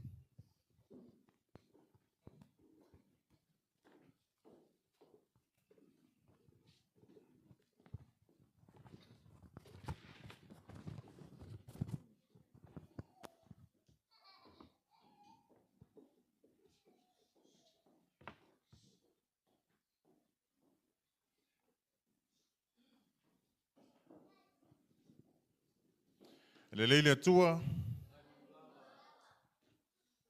Ele leile atua. Taimi umalava. Mene. Tu fatasi o au, avista tu taulanga pate vi ele atua le nei tai au.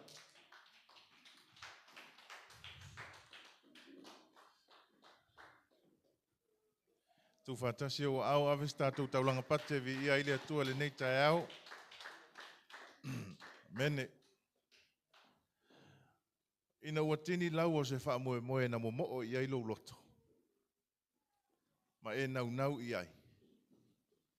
E te pati e te leilole me ngata mai e lau pati. E te pati nei, pati nā nei, pati tai au. Se ia uma alo fia fia. Au lea tua na whaia i tātou. E au na tātou pati pati i ai e lea unoa. Mana tua fo o le patipati o le whailonga e whailoha tuai le ti Apollo. O tātou o tangata manu malo. O le tala Iesu au nei o le ala upu moni ma le ola. E le sao atu lava se tasi le tama. Pe a le ui mai a tea. Whaftai lana au auna ma le whalitua mo le nei fo i awa no o toe maua. Tula ia e whaasoa ma oe ma ule nei tae o le upo le atua. Amen. Whai o iei lau tuspa ia. So ele tātou tusi le nei tai au. Ele evangalia mataio. Lona mata upu e luas fulmanetasi. Tātou whai tau whia wai. Mai lona whai upu mua se ia whaangata le whai upu e se fulmanetasi. Tusi le whenga inga fau le evangalia mataio. I lona mata upu e luas fulmanetasi. Tātou whai tau whia lafo ai mai le whai upu mua. Se ia whaangata le whai upu e se fulmanetasi. A maua lau tusi whai mai amene. Amene. O a fionga pa ia alo tātou atua. Wala talata ila tau Yerusalema. Wo i pete whake. Ile maunga o olive. Ona awina atua ilea Yesu ona soo e tō lua.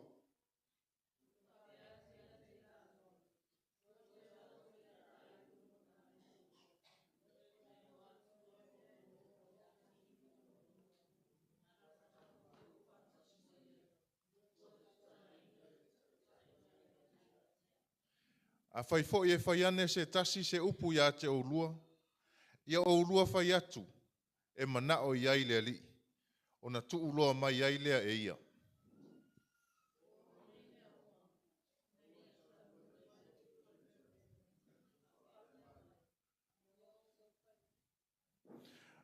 Ia o tau whai atu i le tama whawhine a Siona. Whauta o loa whio mai ia te o tau le tupu. Wanga malu o ia, o loo tia tia i le asini, o le tamai asini fo.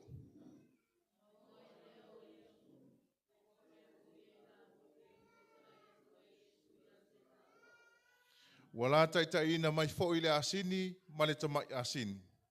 Wa whae e iai o la tau ofu ma wha tia tia i iai o ia.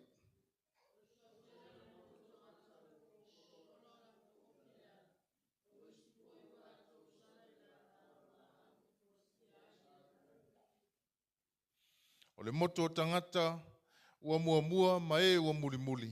Ua alanga i la tau ua whapea mai. O sana i le alo o tā vita. Ia manuia lea fio mai le suafa o le ali. O sana i mea upito alunga.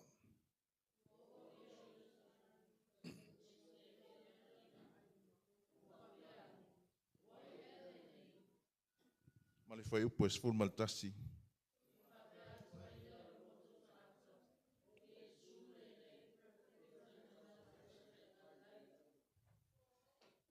Amen. Whamanuia mai le atua i le whaitawina o lana fionga pa ia. Tu mau atu ia te ia lo na lava vi inga. Nei maso umai o i le whaavavau lava. Amen. O le launga i le suafa mamalu o le atua o le tamaa. Le alo ma le angang sa. Amen. Malia ia i o fufonga upu o lo ngutu. Mama faufaunga o lo loto. Le ali ie lo papa, ma le na te tongi o laina. Wa umona whata oto le tātou ta mawha le anganga, le autu po le ta iala ina aile nei masina. Ua whauru tala ina e whaapea. O le mana o le toe tū, o le malosi anga o le toe tū. The resurrection power. Ai o te fia whaasoa ma oe i le nei tai au. Ai tātou tele o le toe tū mai o lo tātou o li o Yesu Keriso. O te fia tufa atu ma oe, a oe whaafafonga mai le nei tai au. I le ala na uia Yesu Keriso. Na tau nuu ai le tau nuunga o iai le tātou autu o le nei masina. Ia le manato le aso sāle nei. Ua whaatau aina le au Kerisi ana uma i le ngata i Samoa, New Zealand, ma le lalolangi a toa. Whai mei o le aso sā o Pama, o le aso sā o le lau Pama, o le aso sā o le malanga whaatupu a Yesu Keriso, o le aso sā na tie ai Yesu i le asini. O tau nuu ai le upu whaaperofetanga na valo ia e le perofeta o Sakaria. O lo i tono le Sakaria iwa, o lo na whai upo iwa, whai mai. Ia e matua fia oe le tama whawhine a Siona. Ia alanga fia oe le tama whawhine a Yerusalema. Whauta o le aluatu lo tupu ia te oe. O ia o le amio tonu. Ma le whaola. E anga malu. O lo tia tia i le asini. O le tamai asini fo. Amen. Whauta o le aluatu lo tupu ia te oe. O le amio tonu. O le whaola. E anga malu. Ai peita. E ti e atu i le asini. Ai o le tamai asini. Manatu tātou le nei tai au. Pea tātou tō manatu se o tātou atunu o Samoa. Ina ua avatu le tala. O le aluatu le tupu o Peretania. Ina ua whaasara lau i tala fou. Tala i vai whanua. Aluatu whaasara lau ngā le malo. O le aluatu le tupu o Peretania. Nuu uma, a ai uma, tangata uma. Ta pena tua maota, ta pena tua lawa, ta pena luma fale, ta pena ai. Ta pena nuu uma. Bele vau, whaamama mea uma. O le tupu o Peretania o le alatu i Samoa. O te reilo si o mātou motu i Salafai. Pena ho ia i le tupu o Peretania. Aina vainga se vainga mawai. Ta penanga Salafai. Mei ono le motu e whai mea mawhai. Ma mā uma a ai o awhio anga anu taitasi. Tātou wawa ai le motu o tūmua, le motu o polu. Ta tipi lalo le tele o la au. Ai sea, wha mamā, atu maunga. Langa e uia ina le ta vale ale tupu o Peretania. Mei o le tupu o le malo tele. Tā pena penanga. Tā pena penanga le tangata e whai ina ua. Maua le tala o le aluatu le tupu. Langa e whai mai o tātou atunu o le atunu e tali malo. E ta pena le tai au, ta pena le auli, ta pena le afiafi. Ta pena whawhawhine to anga. Le saua Iesu ke riso. Mai ina ua o i pete whake wa lata atu i Jerusalema. Na ia whaatonu ai so e to lua. O atu. O atu lea ai o lumana i atu e te lua tau ai le asini. Laino noa ai na. Ta tala mai, malua au mai i a te au. A whaiane se tas, o na lua whaile i ai e manao i ai le li. O le tala e uma i ai fesili a tangata. Po ai a sesia i ai sesia na fesili, o le tala le whai mai Jesu e te lua whai atu loa e manao i ai le li. Le to e fesili loa i a te o lua. A le na tupu. Matala lo le asini ai wala au le tangata e ona le asini. Tole, fe ave ai. Se manua o lua. E manao i ai le li. E le to e la ngona se leo. Tai tai, file mu ma ave. Ta pena le malanga whaatupu lo tātou ali o Iesu ke riso. Ai whai mai e le alu se ta vale fou. E le alu se ta vale manaia se musika e whaalue lue ai. E le alu se ta vale la popoa o na pau e vali wha i ila. E le alu se ta vale taungata e 4 miliona. Ai whai mai na o sina a sini iti. E le iti e ai lava se tasi. Lua asini, o le asini whawhine malana tama. Pe mai Jesua mai uma. Ai while Jesu le asini, le tama a le asini whawhine. O le whailonga, o le asini e le lei, o le asini e mama, o le manu e le pona. Ti e ai le tupu e le pona, ti e ai le tupu e le sala. Ti ai le tupu le whai mai e le profeta o Sakaria o le amiotonu e anga malu o le whaola. Tātou wa ai le nei manu o le asini. Le manu e whai ngoa e le tele o nei o tātou tangata. Nei o tātou tangata wa lea se tulou le ngangana. E vai lo se tasi se tua e valea pe ia o le asini. Se matua e whale tonu pe ia o le asini. Wa alu mai le nei malena. Ai whai mai a, o le manu na le leila na wa ai. Na le o ai le oti a pala amo. Ana le leile wa ai e le asini e tipi le angelu para amo. Fiu pala mo sasa. Sasa. Ala tu ala asini. Ole manu ea. Ole manu fai mai na ti ai le tupo Solomona ai fau e fai matu.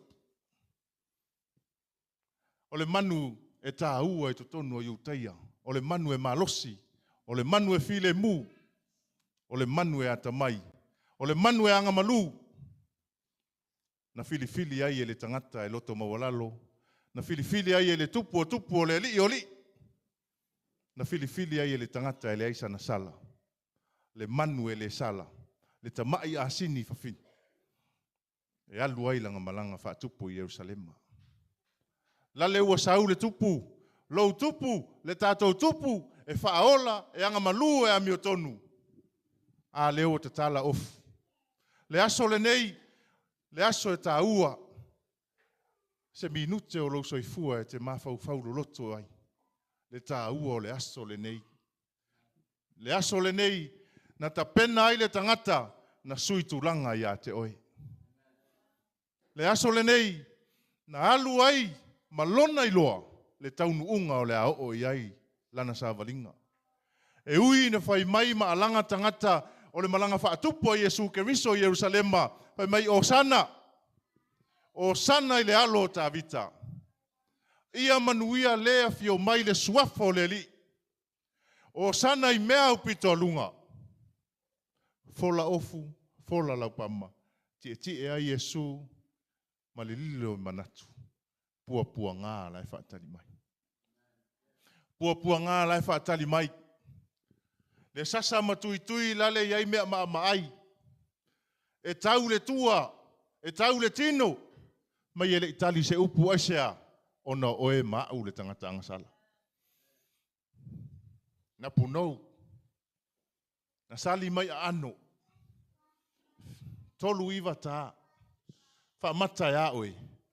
Tasi ale tale mawhaini tātou tatali. Talo whai a Yesu Keriso lo tātou i whaola. I lana malanga walu atu e whaatali whaafeilo ai i pua ngā mawhainga tāo lona soifua. Ona ole manatu ia te oe maau ina ia ola. Whai maina ia sui tulanga. Leana valo ia e perfecta o Isaia whai mei ona whaalava e malolo ai tātou. Whaalava ia. Mafu atu i malanga lea iai lea susane. Alu atu ai Yesu i langa malanga whaatupu e alu i Yerusalema. Masauni ai lana whaamasinonga. Ma alu atu ai pua ngā e le mawhai e tātou na tatali. Le tā ma le sasa. Le anu ma le upu leanga. Awai ea. Ele o oe ea maa. Ele o tātou ea na alanga o sana i le alo tā vita. O sana i mea upito alunga, ia manuia lea fio mai le suafa o le li. Ai alo na taimi mulmuli. Ele o oe fo i maau na tātou tau wala au. Whasa tauro. Whasa tauro ia te ia e te tala mai parapa. Ai le aisa natali. Le ai lava sa natali. Tasi a le tali a Yesu Keriso le va ai le alofa ia te oe. Va ai le alofa ia te au ina ia ola. Ina ia ola oe, ola au. Tātou maua uma le salamo. Whai mai le tala le tuspa ia. Pe talainga le tua o loo atari pele le nau te fia ia te ia. Na wina mai e le tua le lalolangi le nei. Sau Yesu e sui tulanga ia te oe ma. Ina ia le whano se tase whatuatua ia te ia. Lale wo sauni pua ngao Yesu Keriso. Lale wo sauni pua ngao Yesu Keriso. Wai lai whaafitia. Whaafitia e tātou. Iai se taimi tātou te whaangalongalo ia te ia. Iai se taimi nal tātou momoe ala, alu le me alu ai. Ai ngalo lava Yesu Keriso o lo tū malave ai. O lo tū ma pui. Na tie le asini. E alu e whetaiai ma pua ngā ma whainga tā o le soifuanga ma leolanga. E alu e whetaiai ma le tā, whetaiai ma le sasa, whetaiai ma le anu, whetaiai ma le upuleanga, whetaiai ma le tusi lima, le ola wha masino, le whano ai le tele o tātou. Ai le ai se tala, le ai se tali na tali atuai ina ua whao, ai fue fita loma. Paua le tali na tali a Yesu. Tali le file mu. Tali le amo ma pau. Tali le savalivali. Tali le tautau tele noa e le la au se tulo. Upula tus palani. He naked. Tautau le se lava lava. Aisea. Ona oema. Ona oema. E le whaingo fie le malanga whaatupu. Le ana whai aonga ina le tai au le nei e lana auauna. Le ana uwhaalongo mai ai whai mai o le malanga. E fia fia ma oli oli ai ti ngā ma whai ngata. E fia fia ma oli oli tātou. Ai ti ngā ma whai ngata ia te ia. Le la au o atu iai. I le aso whareile. Le la alu atu Yesu e tautau le la au. Ai a tātou. Toi titi lava o le toa sao le tua ia te oe ma. Toi titi lava o le toa sao le tua ia te oe mau. Te leirope na fuli le tua o le tua ia te oe. Te leirope na fuli le tua o le tua ia te au. Aia. Mai na fuli ese le tua o le tua ilo nā tali. Na tuu a se i whaatau nuu le mea na sau ai. Ai toi titi a. Toi titi a palasi le toa sao le tua. E whemai le tala Yesu. Lo utamae. Lo utamae. Ia ea lofa atu ia te i lātou. A wau a lātou le iloa. Le mea o lātou whai. Le alanga na alanga ai. Na tu oilo na loto, na tu oilo na mawhauwhau, na tu oilo na pātua i sasa matinga, na tu oile pale tui tui lale tau ave to tas. O le nau ta inga, ina ia tātou wo uma le salamo, ina ia tātou maua uma le manuia, le whai mai a Yesu, to tele e, sa ili atu, i alu i le malo le langi, ai panga, e va iti le ala, e toa i titi foi, e ui atu ai masau atu ai. Ai va tele le ala, e tau atu le malaia, e toa tele foi i la tau e sau atu ai. Toa tele la tau e ui atu ai, e tau atu le malaia ma le whaafanonga. Wa ine e nofo mai i le tai au nei, wa ine tātou alanga, wa ine i tau atu, le malosi anga leo le toi tū. Ai o mai le wala awa le tua tātou o le ala lau tele. Tātou sa ili awa noa le ala wa piapi, le ala wa iti iti. Le ala, le ana tau ai Yesu le sa tauro. Le iai le autu o le asusa le nei ma le masina le nei a tātou. O le mana o le toi tū. Le malosi anga o le toi tū, ana le ai le sa tauro e le eise toi tū. Ana le ai le sa tauro na amo to tas. E le maua e tātou le saulotonga leo o tapena. Le saulotonga ma le manuia. Tātou te ui umatu iai. Pe a whai tātou te talitonu, ma whaatua i lona suafa. Talitonu, whaatua i lona maliu ma lona toe tū. Talitonu, ma tātou tālai, o Yesu na maliu ma toe tū, mo i tātou uma. Whai mai le tala Paulo, ua lava le sa tauro ke riso moa. A su e se mea o te mita ai, tau lava o le tafu o le sa tauro ke riso. A su e se mea tātou te mita ma tātou sa ili ai. Tātou sa ili i le tafu o le sa tauro Yesu ke riso. E le whaingo fie, le ala na ia uia.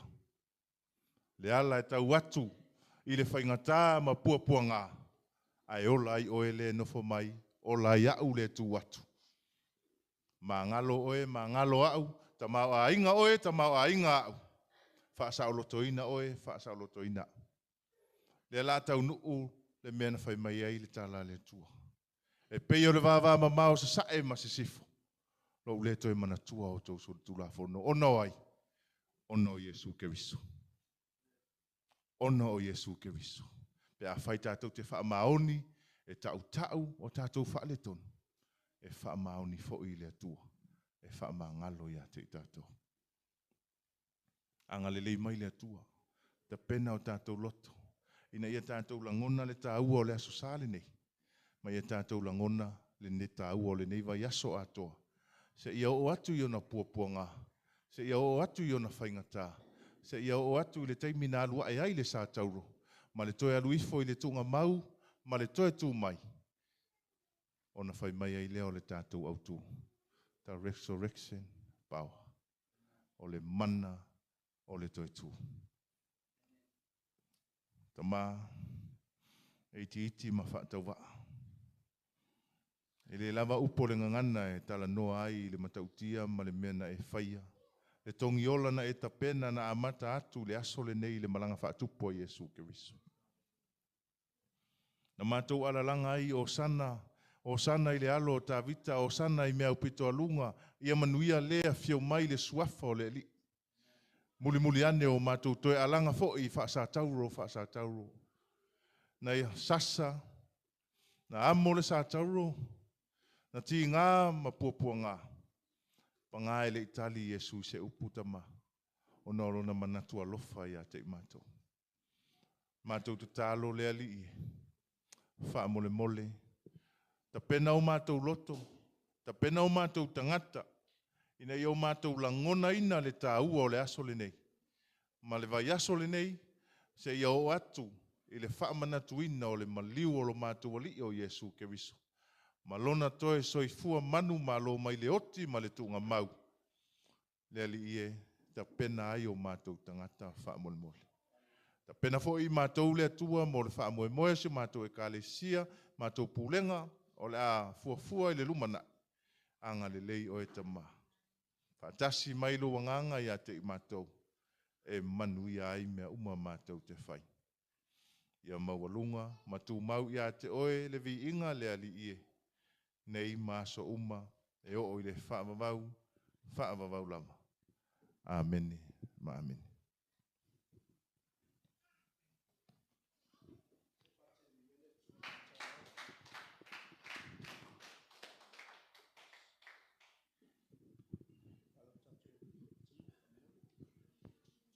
Tatou tula'i mai, whai o tatou launga le nei tae au.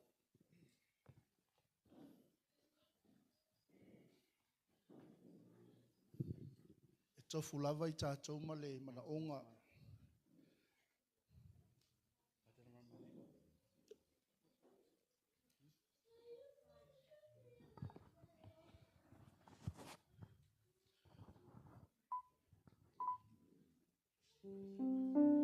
Te tua I lava o I lunga o le atua le nei tae au. Tu sa lau whaalonga le upo le atua. O le avanoa fo I e le sau whaalua le avanoa. O le wala au whaapitoa mo tātou le nei aso. Ina ia o tātou langona. Na ia o tātou tō manatu. Whapeifo I o tātou loto talo whai. Le ke riso na alalanga ilo na nuu. O sana I le alo o tā vita. Manuia lea fio mai le suafo le li ai peitai. O I la tau lava na toi alalanga e whaasa tauro I a te ia. Nei tai au o e tui lumo le tua. Sila fia e le tua oi. Sila fia I le tua I tātou uma. Mea tātou te vai ai. Mea tātou te mana au mia ai lana whesoa soani. Whai o e tui luma o lau tamal tai au nei. Mana au mia. Whaasa o loto ino I tātou. O nai to tonu I a te oe le tua. O lo o lata mai pea o ia I a te I tātou. E mai le afionga le tua e peo nei whaalongo le aso le nei. Na lātou whaamama, ma lātou teu, ma lātou tāpena pena ua o mai, o le a fio mai lo lātou tupu, o le a se manatu I a te oe, whai o lewa sau le wala aua le tua le aso le nei, vi ia le alii, manu reua, o le a alu atu le tau tupu I a te oe, New Zealand, Gerisiano, aua ne I whaangongo tangi au I lau whaafonga le upua le tua. Le anga tātou te le iloa le tu pō ma le tu asu. Le fio mai ai le atali o le tua. Sengia lana I kale sia. Ai le yo o mai pua ngā te tele. O le whaaleanga ina. o le nei lalolangi le toa sa o le tua. Imagine this morning if the goal is for us to prepare the way for our King. This morning, as we stand before the presence of God, He knows you. He knows us. Whaio e sau ma se avenga nei tae au whaatua tua iai. Whaio e sau ma se mana onga le tae au nei e te tū mo lau ainga tali tonu iai. Whai mea ale whesilia tangata. O ai e ale nei tangata. Ui ia le tua whaalongo le tali. O le perofeta mai Nasareta I Galileia. E le tali tonu tangata. O le latou Mesia lea. Lo ainga le tae au nei. O te mana o ia tātou tali tonu ato atoa. O le keriso lea na maliu mo oe. O le keriso lea na toe tū mo tātou. Whai o e sau ma se mai le tae au nei. O lo ia te oe le tali o le whaamalo o longa le tua ia te oe. Wa uma na saunia e le tua whamea na saunoanga I lunga o le sātaru o malana whetalainga lo utamai. Ua taunu. Whai le nei mo oe. Lo ainga le tae au nei. Whamaoni ai lo loto nei tae au. Wana o oe lava ma le atua. A me te le whai ato ai lo tama. Le atua. Whamangalo mai au. Whamanuia ai lo ainga. Le atua tali lo mana onga. O sau o tui o luma le li. O whalongo I lau upu tama. O le fionga le atua I tama whawhine siona. O le fionga le atua I tama whawhine Yerusalema. Sauni. O le alu atu le tautupu. Ai a oe le tae au le nei lo ainga.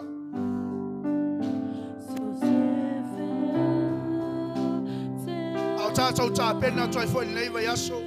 Au ane I mamaya te oe le nei vai aso. O le vai aso pa ia. Whataua I lau loto malau finangalo. Tātou whaamana tuina o lona maliu. O lona puapua ngai. Maise o lona toi tū manu mai. Te whai ato I lava oi lau tamal tae au nei e tu solo mana onga. Ao, as the worship team minister this morning, you ask God for whatever you want. If you want healing, ask God this morning. Call upon His name. If you want deliverance, ask God this morning. O lo ia te oe lo whatua tua. Le tali o lo mana onga le tae au nei.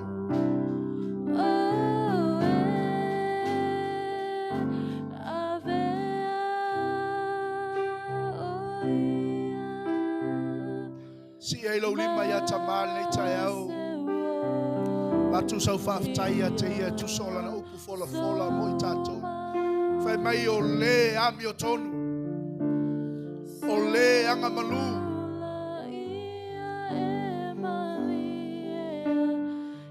O le Yesu le nā.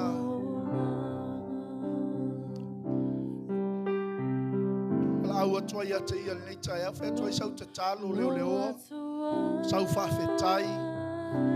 Sau I inga o sau taulanga.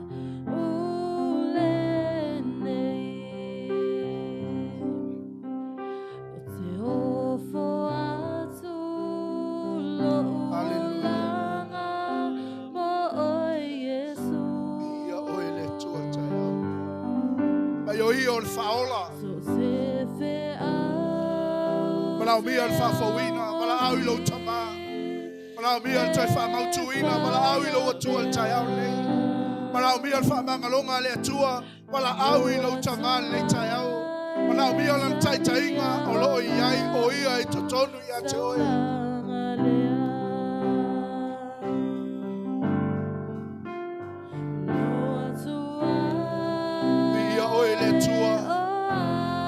Mātou whaamanuina lo suafa tamā. Mātou awhaftai wani nei tai au whaftai le atua I lana upu. Toi whaamanatu ia te I tātou. Tātou tā pena penanga, wā tātou te leiloa. Lei tu pōma, lei tu aso. Sau ai Yesu Keriso e vatura nei kalesia. O oe mai tātou uma o le kalesia Yesu.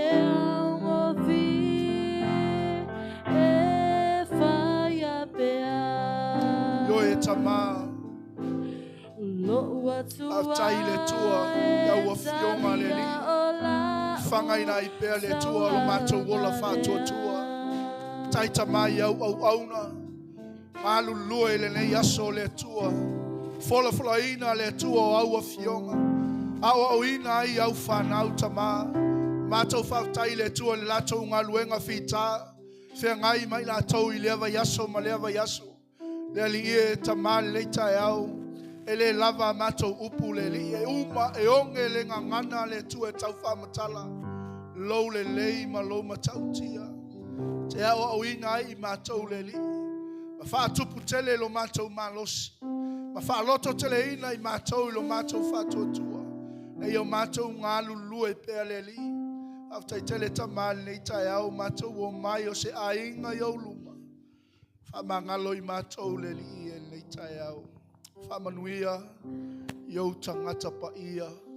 Whamanuia il tino ke riso le li e. Whamanuia il team. Aftai fo I tamai lo latou ngā luenga I lewa yaso ma lewa yaso. Whamanuia I whanau al ne ka le sia.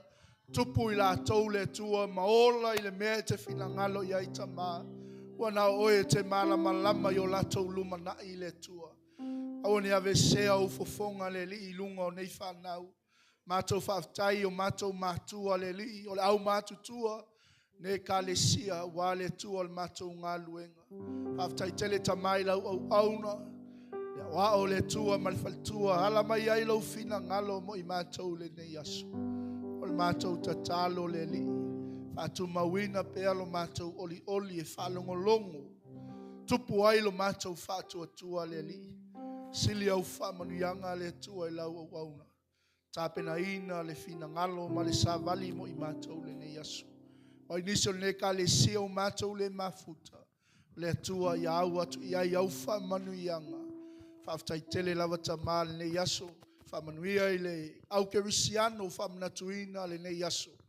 Tu mau atu I te oele vi inga le tua. Ono Yesu alalanga whaatasi whanau o le tua. Amene. Amene. Ia.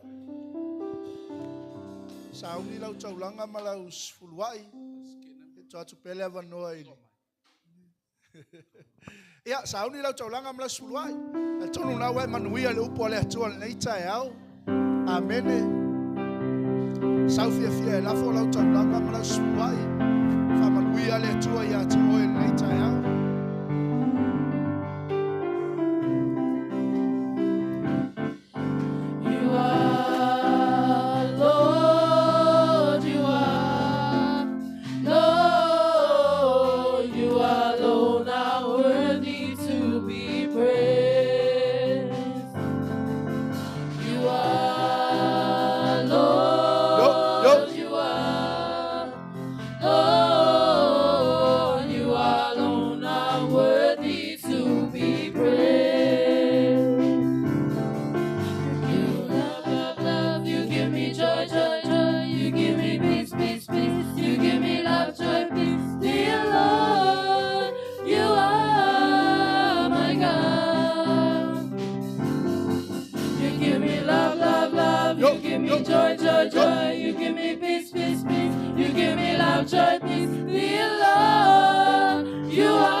Mātou si ti atu le tua le taulanga ma le sfulua I alau whanau le neita e au.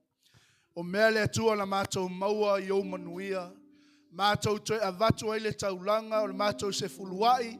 Ma lo mātou whai mea le lei a te oe tamā le neita e au. O le tatalo le tua wha manuia ia te I mātou uma le neita e au. Mātou whaftai tele tamā I o manuia. Ala mai ei nei ala ngā tupe le li i fe sosoani ina. Lau fe au ma lau ngā luenga tamā. Fo ai pea le malosi lau i kalesia. Ngā lua ina ai le tua so se vala uinga wa e tofina ai la tau tamā. Whamanuia le tua i whanau. La tau vava ai le tua maa o uina i peona tupu i la tau. Ina ia la tau i loa le tua le manuia. O lo o iai lau se fulua i ma le taulanga tamā. Whamanuia le tua le anga iato le kalesia le nei asu. Mai se le tua le mātou polokalame le nei vai aso. Mātou tu ina atu ia te oe le tua. Polokalame sa whauao whaupole li. Mātou tali tonu o lo o iai lo wanga le lei mea umatama. Awanga e mai fo isio mātou tamata i tai lungo le ea le nei taimi tamā. Whamanuia le tua whaalao lau ala uma o lo o uia. Ia mātou wheiloa i le manuia ma le fia mai a te oe. Mai se le tua so se tapua inga. Sauninga so se i tūlangi ma so se whata whai taulanga le nei aso. Whaaftai tele tamai le no maua. Mātou te o mai ai e tapua i ma vala au atu i a te oe. Tu mau i a te oe le vi inga o le wha manu ma le whanetanga. Le swafa mamalu o le tua le tamā, le tua le alo, le tua le ngangapaia.